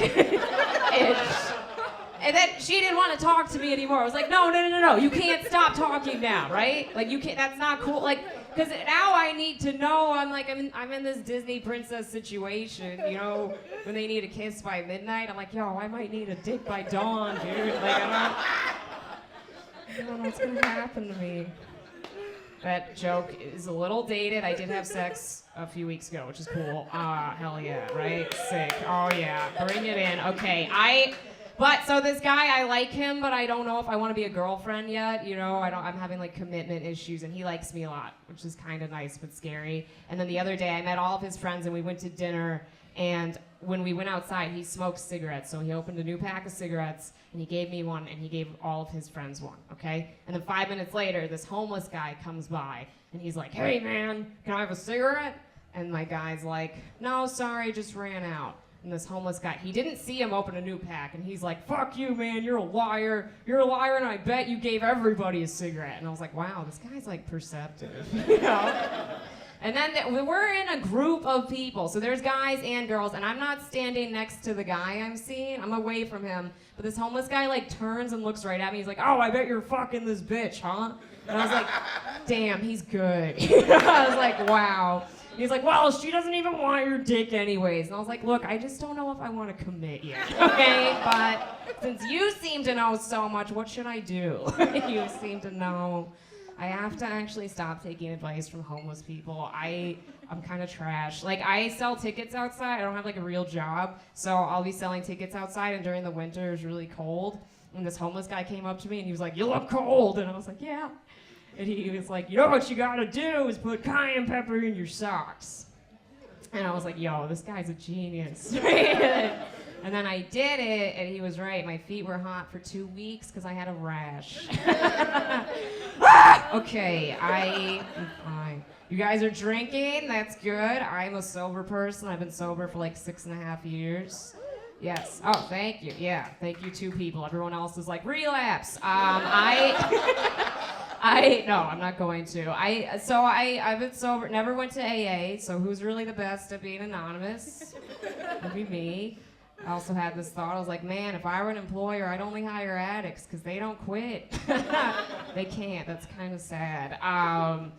But in the back of the bathroom stalls and all the women's rooms, it always says, don't drink if you think you might be pregnant. I'm like, yo, that's exactly when I would start drinking again, dude. Are you kidding me? Just can't have a kid right now, right? I don't know. And alcohol has killed a lot of adults in my family. I'm like, if I'm gonna kill this baby, I'm gonna have fun while doing it, okay? You know, are you guys pro-life? Because this feels bad. But here's the thing, too. My buddies are always like, oh, you could take a Plan B. I'm like, Plan B, like, doesn't work. Okay, my friend Sarah took a Plan B, and she had Diego. And Diego's not even a little bit messed up, right? Like, that's wrong. He should be dead. I think and he's going to college this year. Like, that's wrong, right? Guys, I don't know. I think if you take a Plan B and your kid goes to college, there should be a Plan B grant. Like, yeah, my family's in debt because I'm the boy who lived. Like, that's what's going on. You guys have jobs? Wow, I didn't know I was in the presence of the bourgeoisie. Okay, damn, rich people, sick. That's awesome. Hell yeah. I was a teacher for a long time, and that was my first job. And I was teaching little kids, and I liked it a lot. But it is hard sometimes when you have to deal with like a CPS situation. So one time, this little girl, Eliza, she walked into class and she had a T-shirt on, right? And there was a big bruise on her arm, so I called CPS. And CPS did a terrible job being subtle, because the next day Eliza's mom called me, and she was so angry. She was like, oh, you don't know how difficult Eliza is and how difficult it is at home. And I was like, hey, Eliza's mom, it's not that difficult to put a long sleeve shirt on. Okay, so, guys, thank you so much. That's been my time. I'm SB. Y'all seen this next guy on the Boys Cast? Please make it loud for Danny. Polishers! Thank you very much. How's everybody doing this evening? 0 people here wearing a mask. I guess you guys don't care about my health. That's fine. Just a bunch of selfish people. No, I don't give a shit. I'm pretty over COVID. It's my least favorite virus. I only know 2, HIV and COVID, and depending what day you catch me on. Did anybody here have it bad? Who here had it the worst? I guess those people are dead. Who here had it? Guys, it's a very serious disease. Did anybody here have it bad? No? You had it bad? Yeah, I was like throwing up. You were throwing up? Did you go to the hospital? I have to go to the hospital. Yeah, so not that bad. It's my favorite thing. Everybody goes, yeah, it was terrible. Did you go to the hospital? Oh, no, of course not. Not that bad at all. It's funny, I was in Florida. I was in Naples, Florida. I asked that question in Naples, Florida. This guy puts his hand up. He's probably like my age. He goes, yeah, real bad. I was in the hospital for 2 weeks. I had double pneumonia. I almost died. And then I asked him, I said, what do you think about the vaccine? He's like, I ain't taking that gay shit. That was his actual answer. I ain't taking that gay shit. He's dead. He's dead now. Yeah, he's not with us anymore. I was down in Florida, great state of Florida. I flew Southwest down to Florida. I had never flown Southwest before. You like Southwest? You like Southwest? It's the worst airline I've ever flown in my life. Next fucking Spirit airline looks like a Rolls Royce or some shit. Okay, it's not even that. Here's my issue with it, okay? I go to get on the flight, and then I look at my boarding pass, and I'm like, I don't have a seat. And then I go to the gate agent, and I go, hey, there's no seat. What seat? Where do I sit? And she goes, oh, you just pick whatever seat you want. I'm like, oh, I'm sorry. I didn't realize this was a fucking Greyhound. I thought I was flying to Florida. What kind of Lord of the Flies shit is this? This is chaos. Just has to fucking battle it out for a seat right now? Why can't we pick ours? Because here's the thing, by the way. So, it is a little trick you can use. So whenever you go to, this is mostly for if you're flying by yourself, but whenever you, on a normal airline, you know how like you can pick a seat online? So whenever there's 3 seats in a row, free, I always pick the middle seat. Okay, and you go, why would you do that? I do that because what happens is then people go to pick their seats, and they're like, who the fuck is this psycho that's just sitting in the middle seat? You're like, I'm not sitting beside this person. He probably smells, has stories. Like, I don't want to sit beside this. You know, it's like, I'm going to be talking to this person all flight. Like, it's terrible. I don't want to do this. And then you just get all 3 seats to yourself. It's the best. Don't tell too many people. Don't bleep that out for the recording. But we can't have the internet knowing about this because it's a good move. It works. It works very well. But then I get on this fucking Southwest flight and I get on near the end, and then there's people doing my move, but in real life. I'm like, I know you didn't pick this online. You just sat there because I just was informed of Southwest policy. It's kind of like a prison move. It's like, it's a real just first day of prison. You eat your own shit in front of everybody just to set the tone, you know? And I was like, oh my God. Like, I got on this flight and I was looking around, all these people were doing that. I was like, I guess I'll just stand in the bathroom the whole time. I don't do that. It was cool. I was visiting my niece in Florida. They have that Don't Say Gay bill. You know about that? They have this, it's been in the news a lot. If you don't know what it is, it's a bill that makes it illegal to be a high school boy. Just that calls everything gay all the time. They're just being like, this is gay, and then they go to jail. And then when they're in jail, they go, this is also gay. It's a vicious cycle. You think they would have learned. But no, it's this, if you don't know, so it's this bill that they made it like illegal or whatever. You can't, like, teachers can't teach like sexuality and stuff to young children. And I was watching the news and they were interviewing this kindergarten teacher, and this kindergarten teacher was very upset about this. He was a gay guy, and he goes, look, because of this bill, I can't tell my students that I went paddleboarding with my partner on the weekend. And I was like, when I was in kindergarten, I didn't know my teachers had first names. Not that I didn't know their first names. I didn't know they had first names. Like, I didn't know they were really people. I thought I went home, and then the teachers went down to the basement of the school to some, like, pod to regenerate until the next day.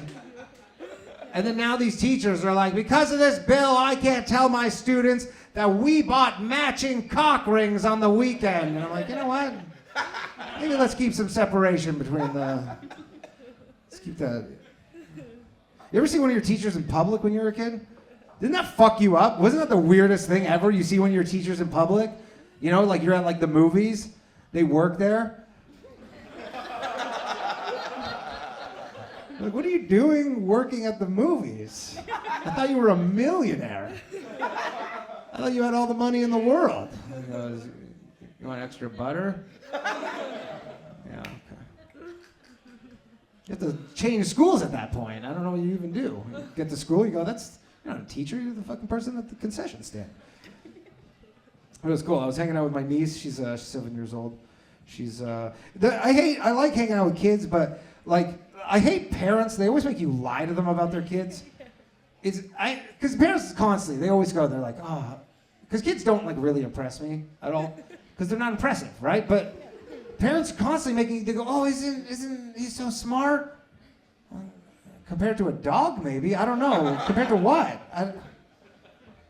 The only thing that impresses me with kids is so she was missing 4 of her front teeth. 4 of her front teeth does not change her outlook on life at all. Does not skip a beat. She's just like, yeah, I don't know, sometimes you lose some teeth. It's not a big deal. It's amazing her spirit is not broken by losing teeth.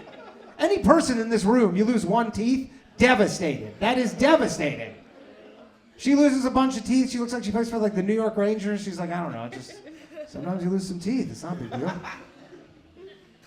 My girlfriend, she's also from Florida. She doesn't have any teeth either.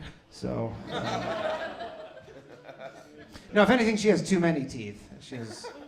It's like getting blown by a shark. She's got like 4 rows of teeth. Sometimes she loses one. It's a bummer. No, she's cool. She's from Florida. She's my current girlfriend. I don't want her. I don't, like, it's just temporary. I don't want it to be. I'm just so bad in relationships. Like, either you're like, oh, you're a piece of shit. I'm like, no, I'm gonna fuck this up. That's what. Here's the problem. I'm not good in relationships. I think I'm a little autistic is my problem. I'm not diagnosed, but I did take a BuzzFeed quiz. And they said, I'm 3% autistic and 7% Ross from Friends. So I'm not sure what to do with that info, but. I'm not romantic. That's, I think, my biggest issue. Are there romantic guys here? You a romantic guy? You guys are holding hands right now. That seems romantic. Oh, he literally goes, fuck that shit. Holding hands is gay, dog. I'm not romantic. Every girlfriend I've ever had has been like, Danny, you are not romantic. I'm like, you know what? Why don't you find somebody else then? And they always do. I don't know why they say why I say that. It's a very easy bluff to call. There's apps to replace me. The only thing I can say about the romance stuff is I feel that the scope of things you're allowed to do is narrowing as a guy. Like, have you ever asked a old person, like you're like, Grandma, how'd you and Grandpa meet? And she's like, well, it was after, and the voice starts quivering. You're like, I wish I didn't ask this question. I don't need to know this. I don't have time to know this. So it goes, after the war ended, I was a cashier in a hardware store. Your grandfather came in and he asked me out on a date, but I said no, just because I didn't want to come off as a huge whore. And you're like, Grandma, easy. It was different back then, right? And she's like, no, if I recall correctly, I did want to get my box filled that day. You know, like, I don't know what you think progress is, but this isn't it, okay? Just calm the fuck down. But she's like, so then your grandfather came back the next day and he asked me out again, and I said no again. And then he just kept coming back, and finally he just wore me down, and we've been together for 65 wonderful years. That used to be a pretty romantic story. Other than the fact that she married the guy that was stalking her. Like, that's, go get Grandma, that he's stalking you. You could never fucking do that shit now. Like, no chance. You know what would happen right now? If you ask out a cashier and she says no, and then you just show up the next day, you understand what happens right now? You're not going to be telling that story to your grandkids. You're going to be telling that story to a jury of your peers. It's like, Your Honor, I thought she was being coy. I can't believe I'm facing all this jail time. It's tough being a creepy guy.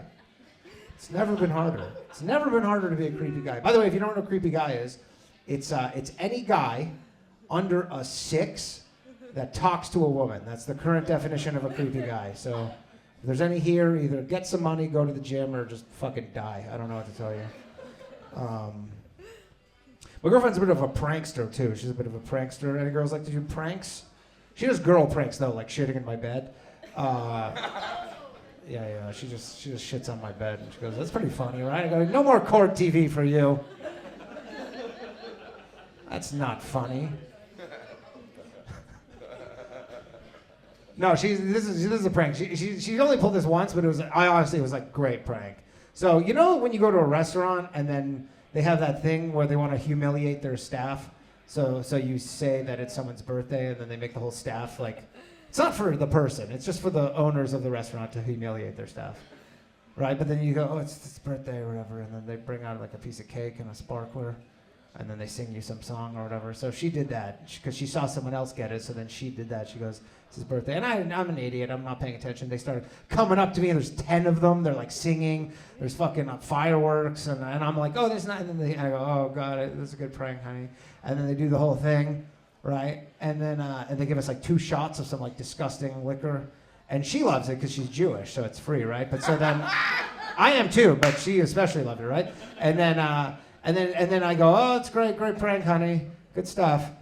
And then the bill came, and they charged us $20 for it, and I go, that's pretty good, because I have to pay for that. That is actually really good. Anyways, I gotta go. Thanks very much, everybody. I'm Danny Polishuk. Have a lovely evening. Okay, give me all the energy in the world for this next comic. I've seen her all over New York City. Please make it loud for Chloe LaBranch.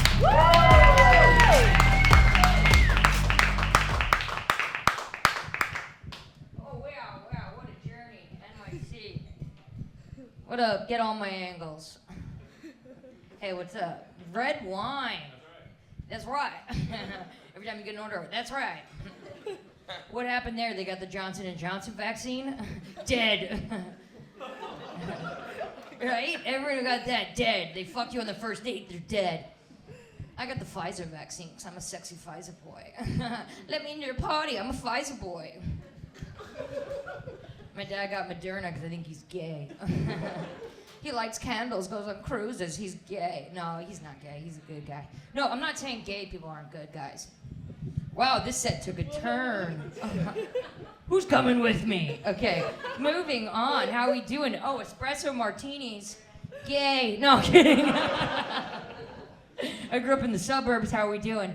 And I did grow up in the suburbs. I don't like to go back there because when I go back to the suburbs, I get a lot of trauma. Don't worry, I wasn't molested. Not a hot kid. Pedophiles were like, no. We'll get to that later. I know you're dying. You've read wine. You're like, get to the pedophile stuff.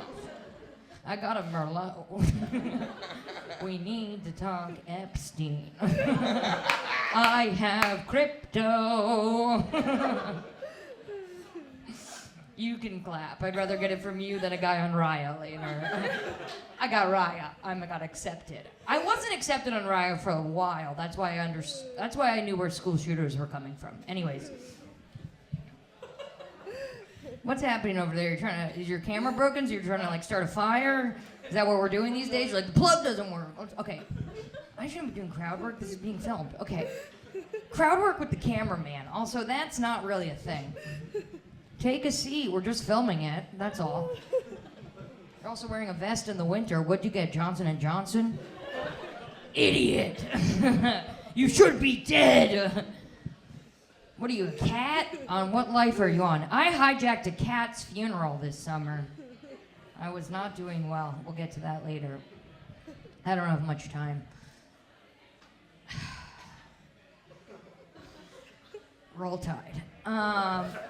Where were we? Yeah, not a hot kid, wasn't molested. Okay, so I have trauma from the suburbs. This is why. I had a nice life. Like, my parents were rich. And they were. But I'm one of 7 children. And so, you know, we wanted to have some fucked up stuff going on. So it was kind of like a DIY trauma situation.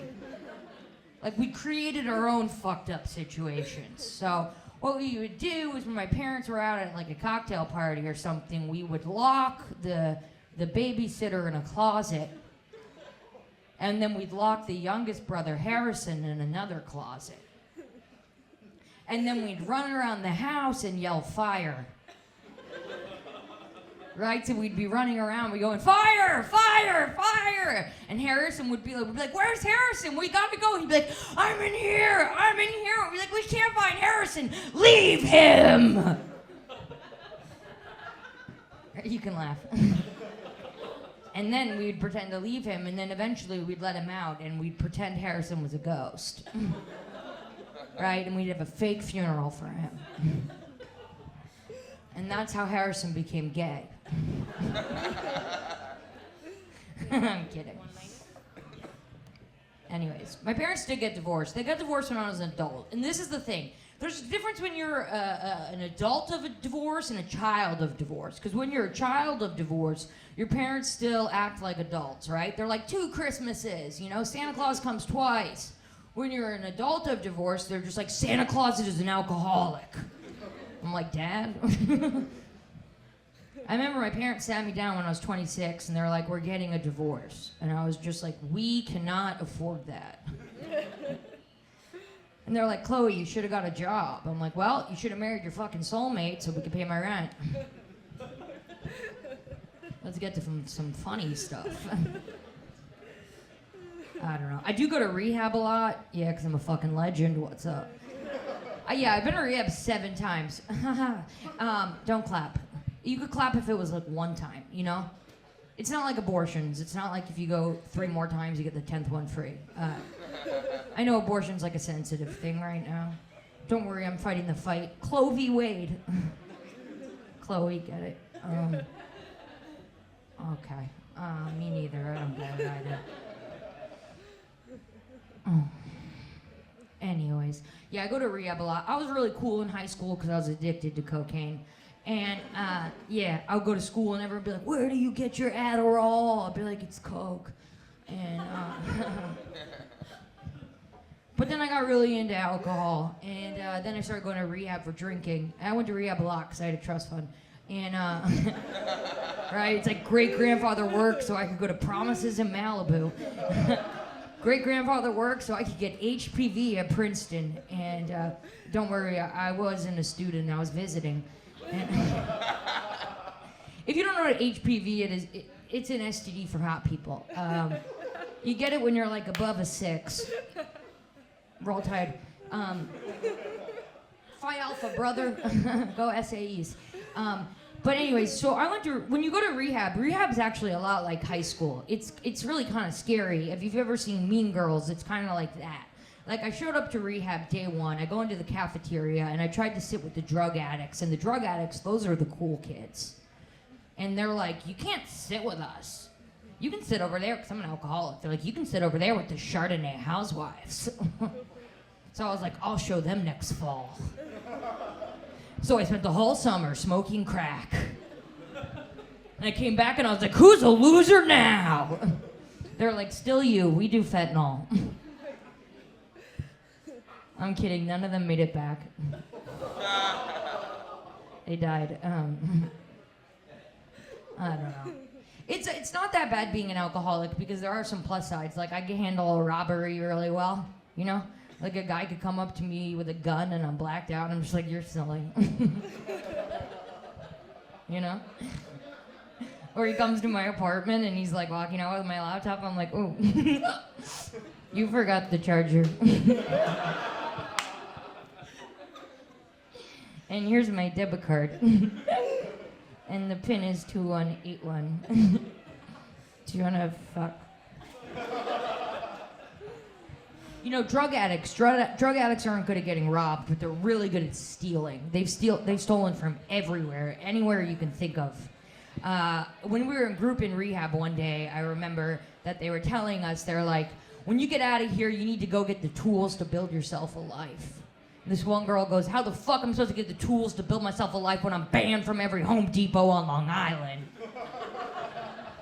I was like, I tell you to go to Lowe's, but you're pretty much at rock bottom. And my last boyfriend, he was really passionate about what he did. Heroin. We had a chill relationship, though, because we, like, took a lot of naps. But the relationship, it started off really backwards because he ate my butt before my vagina. So I was like, this guy, he's backwards. And we were in bed one night, and I was trying to be relatable. It's important to be relatable to those you love. So I said to him, I was like, hey, I know you have a problem with heroin, and I have a DUI. And we just started having sex without a condom, you know, because he has a trust fund. And a couple weeks later, I said to him, I said, hey, Howard, I think I might be pregnant. And he said to me, how the fuck could you be pregnant? That's impossible. You have a DUI. This guy is backwards. That dyslexic fuck. I don't know. I told you I'd talk about pedophiles again, and here we go. Listen, I wasn't a hot kid, okay? I was in good shape, though, you know, from chasing all the vans. I do think the pedophiles had a hard time in the pandemic, though, with all the masks, because they couldn't see who had braces. I think what the pedophiles do is disgusting, but I do feel like a bit of a hypocrite, because as a kid, as a child, I did want to personally fuck a lot of adults. Right? Like, I was in 3rd grade, I was watching Dawson's Creek, I was like, okay, Dawson, come through my window. I can't spell consent, but would. All my friends are like, oh, that Prince Harry, he's so hot. I'm like, what about Prince Andrew? He's got his own castle and no bedtime. My parents are like, we're going to Disney World. I'm like, fuck Florida. I want to go to the Virgin Islands. I'm trying to go to Epstein's place. It's a well-written joke. Sometimes when, like, I can't get laid. Oh my God. Wow, this is spooky. Okay. So when I was younger, my best friend, she had cancer. And let's relax, she lived. She got to do the Make-A-Wish, but she lived. And we were in 3rd grade too, when I was trying to fuck Dawson. And so she did the Make-A-Wish, she lived. And I was, Titanic had just come out, and I was like, you gotta meet Leonardo DiCaprio, obviously. And I was like, you gotta meet Leo, and we had a big fight about it. And she was like, no, I'm not gonna meet Leo. I'm like, you have to meet Leonardo DiCaprio. He's a fucking legend. And she was like, I am gonna meet John Travolta. I was like, what? Why? She goes, because he's a fucking legend. I go, well, Leo's gonna be a legend. And she goes, well, I won't live to see it. Well, guess what? She lived. And she lived to see John Travolta play a woman in Hairspray. And Leo go on to be a fucking legend. Okay, so I don't usually pitch TV shows, but here we go. This is a reality show in Austin, Texas. All the Make-A-Wish kids who lived in regret of who they met with their vices. Sponsored by Four Loko. One guy addicted to cocaine. Why did I meet Macaulay Culkin? You want to pick it up? Anyways, this one time I took a bottle of sleeping pills because I had a question for Heath Ledger. My doctor was like, Chloe, you can't just do that. You have to go to the psych ward. I was like, why? Is he there? He wasn't there, but there was this guy in the psych ward. If you've never been to the psych ward, first of all, it's 2022. Get on my fucking level. And it looks like a preschool, but under foreclosure. That's the vibe, okay? People like you and me who just had an idea that really followed through. And there was this guy there. We called him Suicidal James. And everyone called me Single Chloe. And he loved to play Nintendo Wii Dance Revolution. And I don't know if you guys ever seen someone extremely suicidal dance hip hop. He made every song an extremely slow song. And every day he'd be like, you want to play me? You want to play me? So one day I looked over at homeless Chris and I was just like, I swear to God, if this guy beats me, I'm going to kill myself. And Suicidal James was like, you say it like it's easy. There was this other girl in there, Murder Katie, and relax. She was in there because she tried to join ISIS. She couldn't get in, idiot. She was like cute, like J. Crew, but like factory J. Crew, like the type of girl like I would do her coke, but I wouldn't let her do my coke, you know, like that type of cool, right? You get it, right?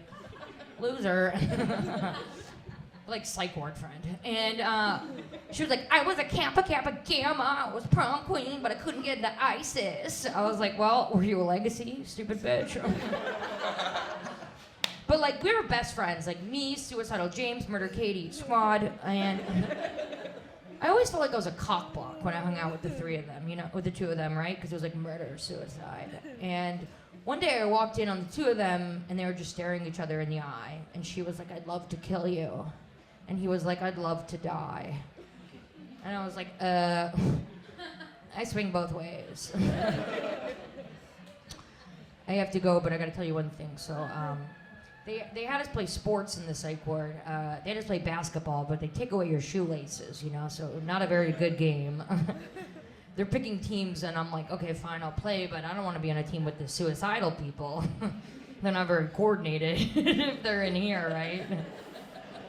Right? It's like LeBron James never missed a shot, let alone a major artery.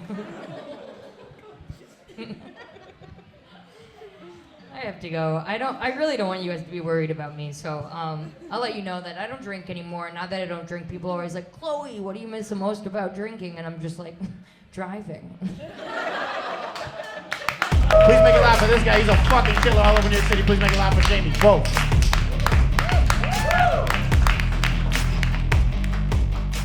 Hello. Okay. What's up, man? How are you? All right, you're the only one, it seems. I said, what's up? One guy said hello, you said sup. Everyone else, fuck that. Do a joke. Oh, you guys, we got gigglers in here. That's what we got. This is how you guys have.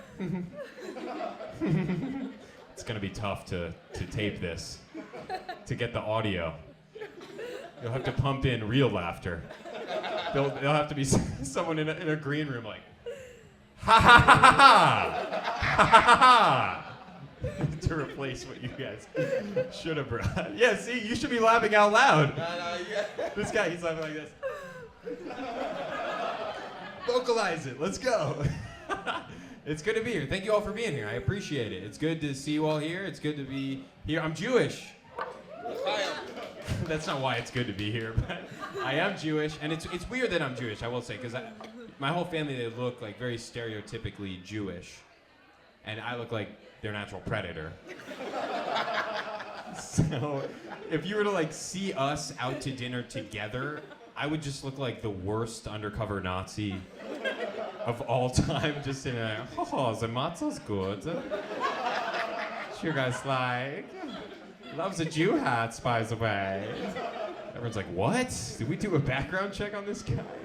Even my mom is a little suspicious.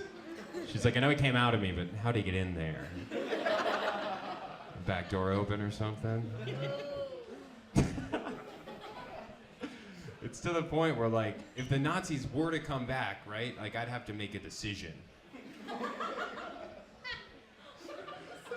Because they'd come for my family. They would. All the Jews, every Jew in this house are coming with us. Wait, who are you? Well, it says you're a Jew, but you look Aryan. And then I'd have to explain to the Nazis, right? Like, I know I don't look Jewish, but yeah, I'm not. These Jews captured me, actually. Thank you guys for coming. I appreciate that. Very thoughtful of you. I'm Jewish. I got anxiety, obviously. It's like, that's our basketball. That's good in the shit. We're crushing it. Got anxiety. I fucked up my dick. I can't get hard anymore. I can't get hard. Do you have dick problems? What is that? More or less? What does that mean? How can you don't even know? What'd you say? Drinking red wine? That doesn't explain anything. What? You know what it's like. When I'm a guy who drinks red wine, you know exactly what my dick is like. I don't know what that means. Do you have dick problems? Give me a straight answer, yes or no? Sure, okay. Oh, wow, that's very sweet. I've never gotten a yes before. I've asked hundreds of people. They always like, no, I'm actually hard right now, to be honest. Yeah, I am, yeah. I actually can't get soft. That's my problem. Yeah, it's really bad. Yeah, I can't go to restaurants or schools. It's horrible, to be honest. It's a bad way. I got dick problems. It's funny, too, when you have dick problems, you get, like, mad at your dick. You know, you talk to your dick when it misbehaves. Like it's like an unruly toddler at a party. You say the same shit, you just get it into, seriously? You're gonna do this? In front of guests, you're gonna do this. Stand up, let's go. Stand up. Stand up and shake her hand. She's a nice lady. Let's go. Why are you crying? Stop, I'm peeing myself. Stop crying. It doesn't make sense why you get mad at your dick, because this happened to me hundreds of times, and hundreds. That's too many times. That's not true. If that were true, you would have heard about it before the show. You would have been, the flaccid guy is going to be on. I heard he's funny. No, it's happened many times, and every time the girl is never mad at my dick. That would be fucking crazy. If there was a girl, your limp dick sucks. Make it hard and fuck me. I want you to fuck me! That's never what they do. They're always nice. Or they try to be nice. They don't quite nail it. They always say the same thing. They always go, it's totally okay. And I'm like, I don't need the totally. You know what I mean? I want you to be kind of upset. No, I can't get your dick in me. But instead they're like, that's absolutely fine. Ideal, even. I was actually hoping something like this might happen. It's weird. Here's what I thought when I could get hard. I thought it was gay. That's what I thought the problem was. So I decided to do research. I decided to watch a gay porn, which it's not field research, you know, it's a clinical trial. But I watched this gay porn. I think going into it, I was prejudiced. I think I was. Because I was like, it'll be like lesbian porn. Like, they'll be like loving. That's not what it's like. At all. Gay porn, it's mean-spirited, to be honest. It is. The title of the video was Whiny Bitch Boy Can't Pay. And he couldn't. But they made him. He overpaid, to be honest. They really kept the change on that one. It was hard to watch. It was two like big Joe Rogan-y gay dudes with like this little twink, and they were like fucking him, like mean. They were saying mean stuff. They were like, yeah, you like that. It's like, you're gay too. Why are you hating on the gay? They were like, yeah, you like that. It was so hard to watch. I literally out loud, alone in my room, I went, oh my. It turned me into like a Southern mama. Well, I never. Oh, bless his heart. Jesus save him. And I watched the whole thing. You gotta watch the whole thing. What if you're gay halfway through? You don't know. So I watched the whole thing, and here's what I discovered. I learned this about myself. Because I don't think I'm gay, but I think it might be possible that I'm homophobic. Not that I hate gay people or I don't like, I mean literally. I was afraid that what was happening to that guy could happen to me at some point. That's why I always carry cash now. I don't care where I am. This whiny bitch boy pays. Here's what I did when I couldn't get hard. You can sit down if you want. It's no worries. What are you doing? You're in the bathroom line in our showroom. Oh, okay. All right. I appreciate that. That's sweet. Maybe here, laugh loud. Laugh like you're enjoying it. The front row's good. You're good. They're good. Everyone else. It's like humorous. There we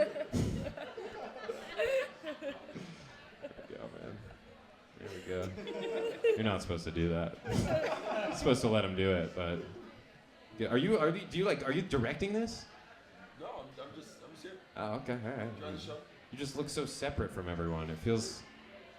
I kind of put. I was sitting there before. I was at the first show. I'm sitting here now. So. Okay, all right, no worries. This is bad now. I've ruined it. You're good. Do you say it's totally okay? Touche, if I will. Touche. It's not good, man. Here's what I did when I couldn't get hard. I had to buy a book. Not on how to get hard. That would be weird. I bought a book on how to make women come, which is, I bought it online, I will say. I didn't want to go into a bookstore, you know, up to the cashier.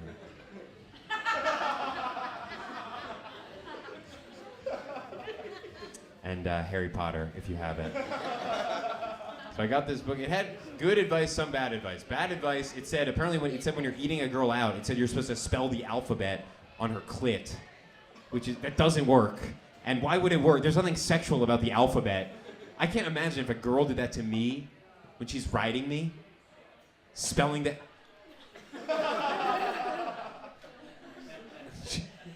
she does I. Oh! Anything but I. Stick to uppercase. I. And the good advice that it gave was it said that when you're fingering a girl, it said you're supposed to do a come here motion. Which is good advice, but it's a bit misleading though, the first time you read it. Because different people say come here in different ways.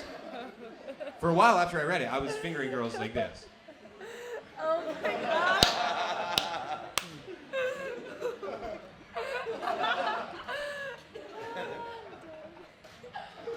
That does not work.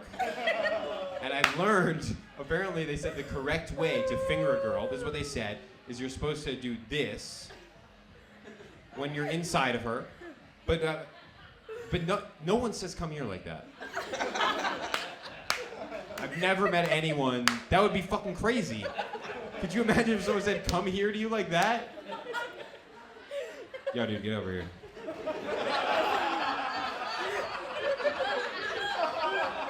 I'm serious, man. I need you over here.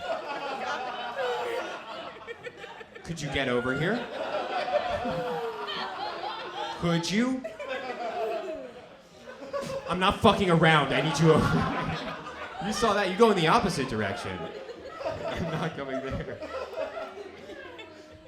This is the craziest sex story I have. Okay, one time I was getting head, and I finished in this girl's mouth, and she swallowed because she was a kind person. And she made this exact noise afterwards. Swear to God. She swallowed and she went.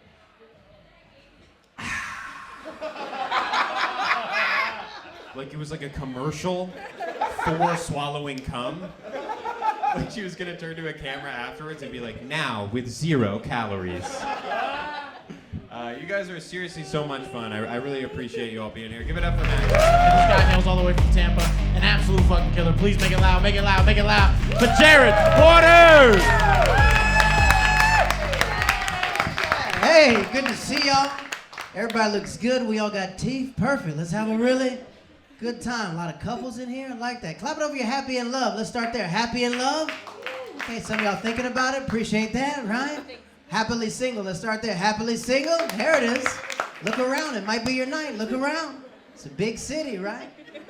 Did you know the United States of America is the largest country in the world for single women? Have you ladies ever noticed that? Largest country in the world for single women. They say the reason why. Largest country in the world for short single men. Have you ladies ever noticed that?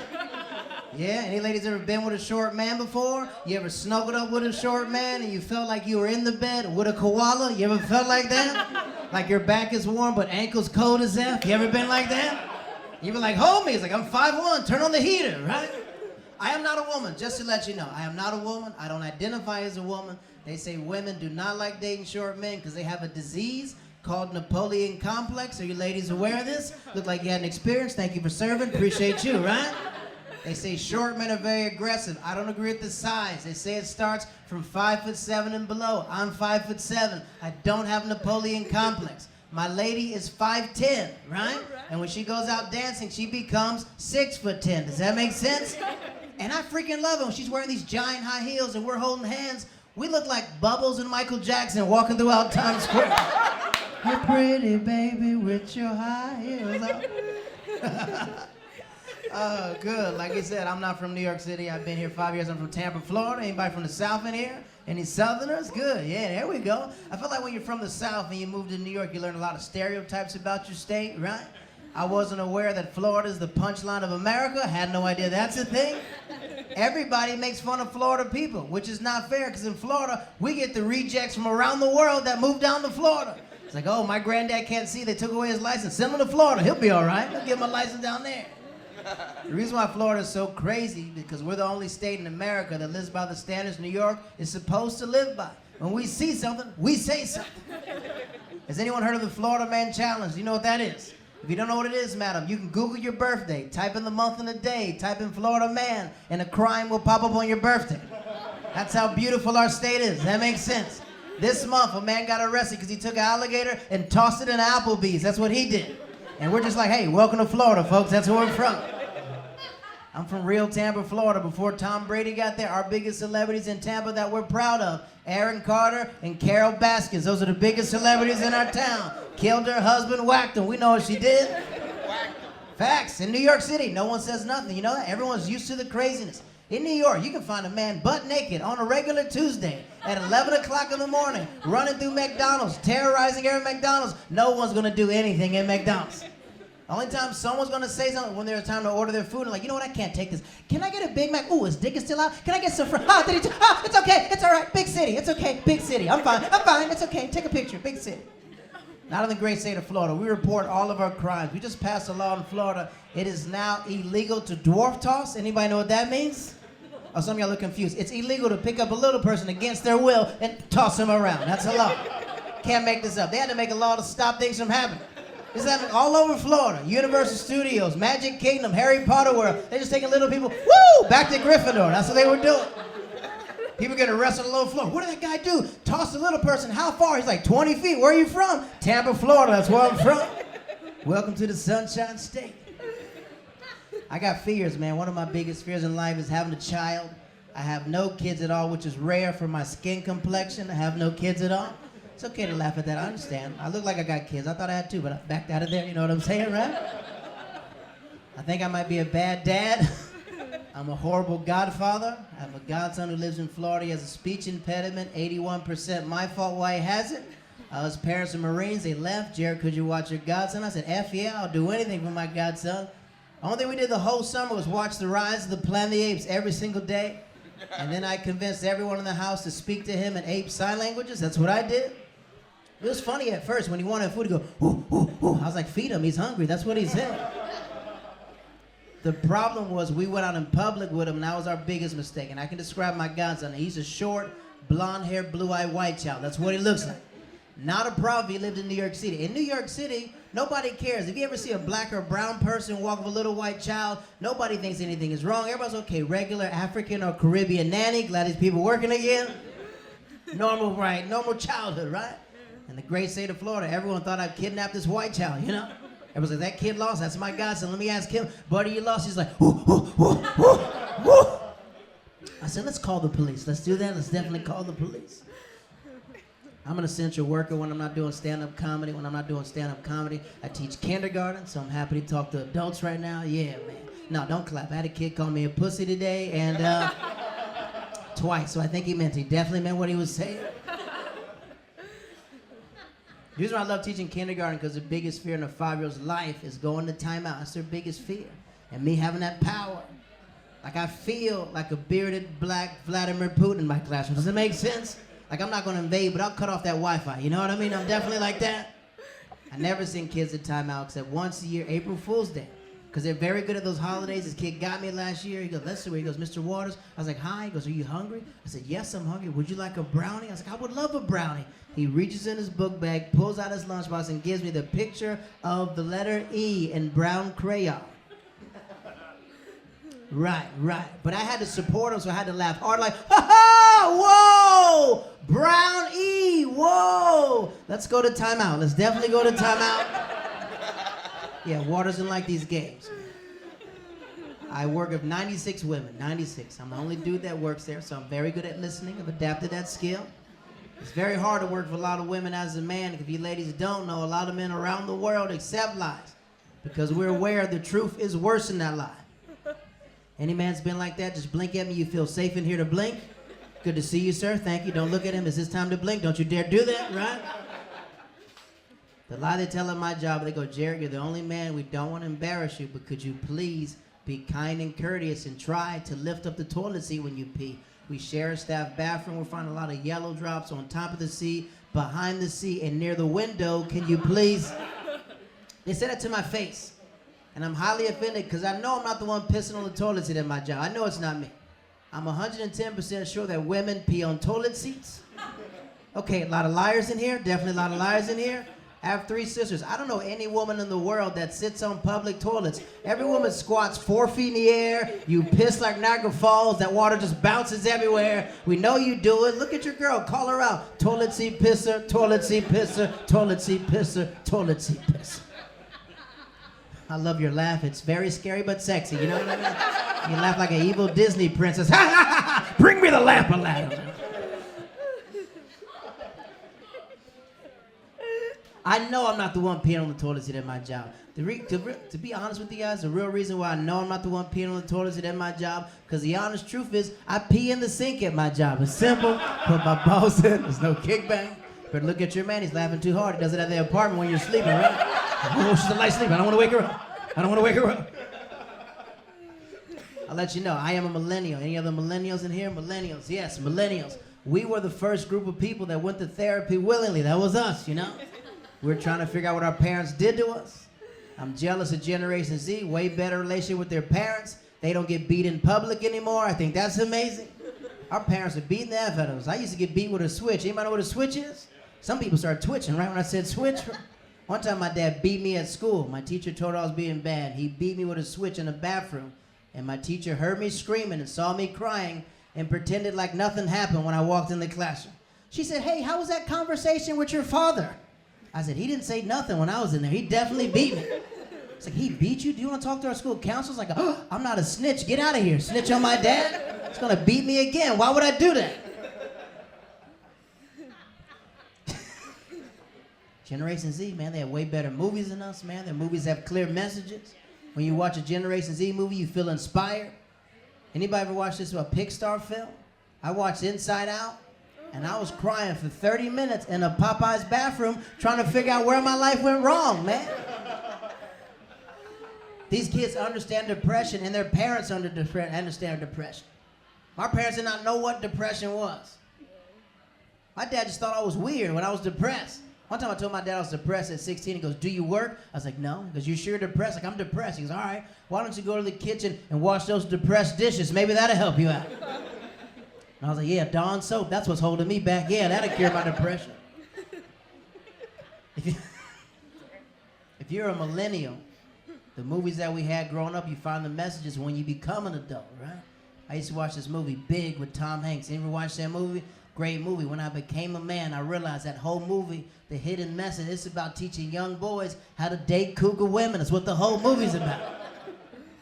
See a lot of men in relationships. But clap it up if you're a man. You ever been with a cougar woman? Clap it up if you ever took that dive to the swamp before. Appreciate you, sir. Definitely appreciate you. But I saw his eyes. He looked at me and looked the other way. Definitely saw his eyes. He's like, shoot, Miss Gladys, I don't want to talk about her. Definitely that. Oldest woman you ever been with? Go ahead. How old? 41 years old. How old were you? 23. Welcome to the swamp, sir. Appreciate you. Appreciate you. I've been with a cougar before. I'm from Tampa, Florida. I've seen a lot in my day. Oldest woman ever been in my life. Please don't judge me. I see your eyes. Don't freaking judge me. I was 21 at the time, and this woman was 65. She was 65. I felt that judgment from your eyes. Definitely felt that judgment, right? Let me tell you something. Even though she was 65 when I met her, she looked 65. She definitely looked 65. Yeah, I'm not point shaving at all. She was 65. We were not supposed to cross paths on this planet, to be honest with you. We just met at a comedy show. She goes, hi, young man. I said, hi. She goes, where are you about to go? I was like, I'm heading home. Where are you about to go? She goes, honestly, I thought about heading home with you. I was like, tonight's your lucky night. Let's do it. I'm excited. I just drank 2 bottles of Gatorade, got these electrolytes in my system. Let's do it, right? We got back in her brand new Buick, fancy Buick, right? We got in her 5-bedroom house, 3-car garage. I walked in her house. She had a couch without plastic. I never seen that before, being from the South. That was new for me. We hooked up in the master bedroom. It was amazing.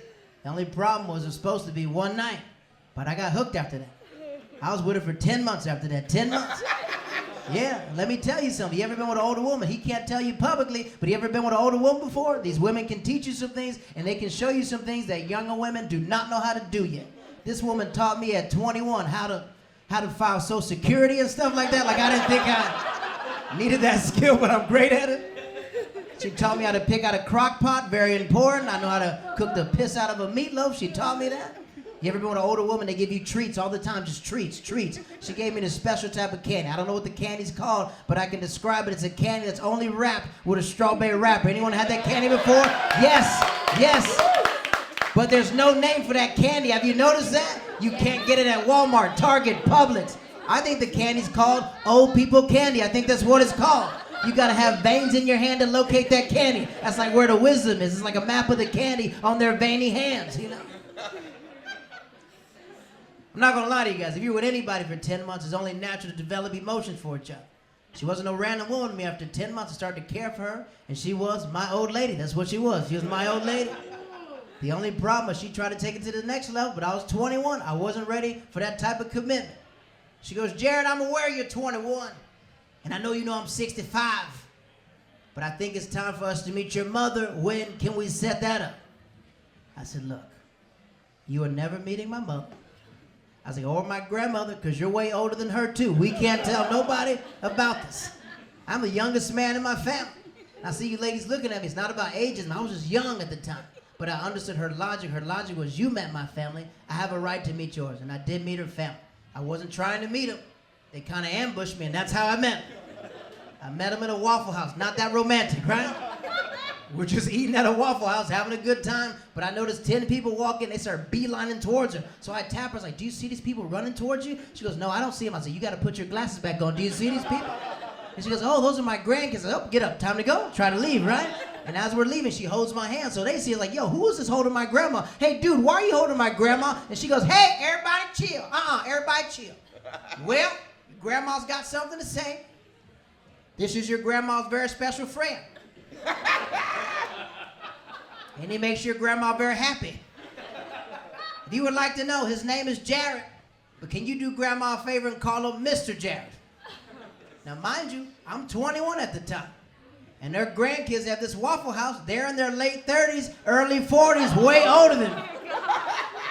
And now they're visibly upset. And me, as the youngest person in this Waffle House, I had to diffuse the situation. I said, listen, I know what your grandma just said, but you guys do not have to call me Mr. Jared. You don't have to do that. I said, y'all can call me Pop Pop. That's who I am. You can call me. I'll take a switch and beat everybody in this place. Hey, you guys been well. If you're on Instagram, it's Mr. Waters. Keep it going for your host. Have a marvelous night, ladies and gentlemen.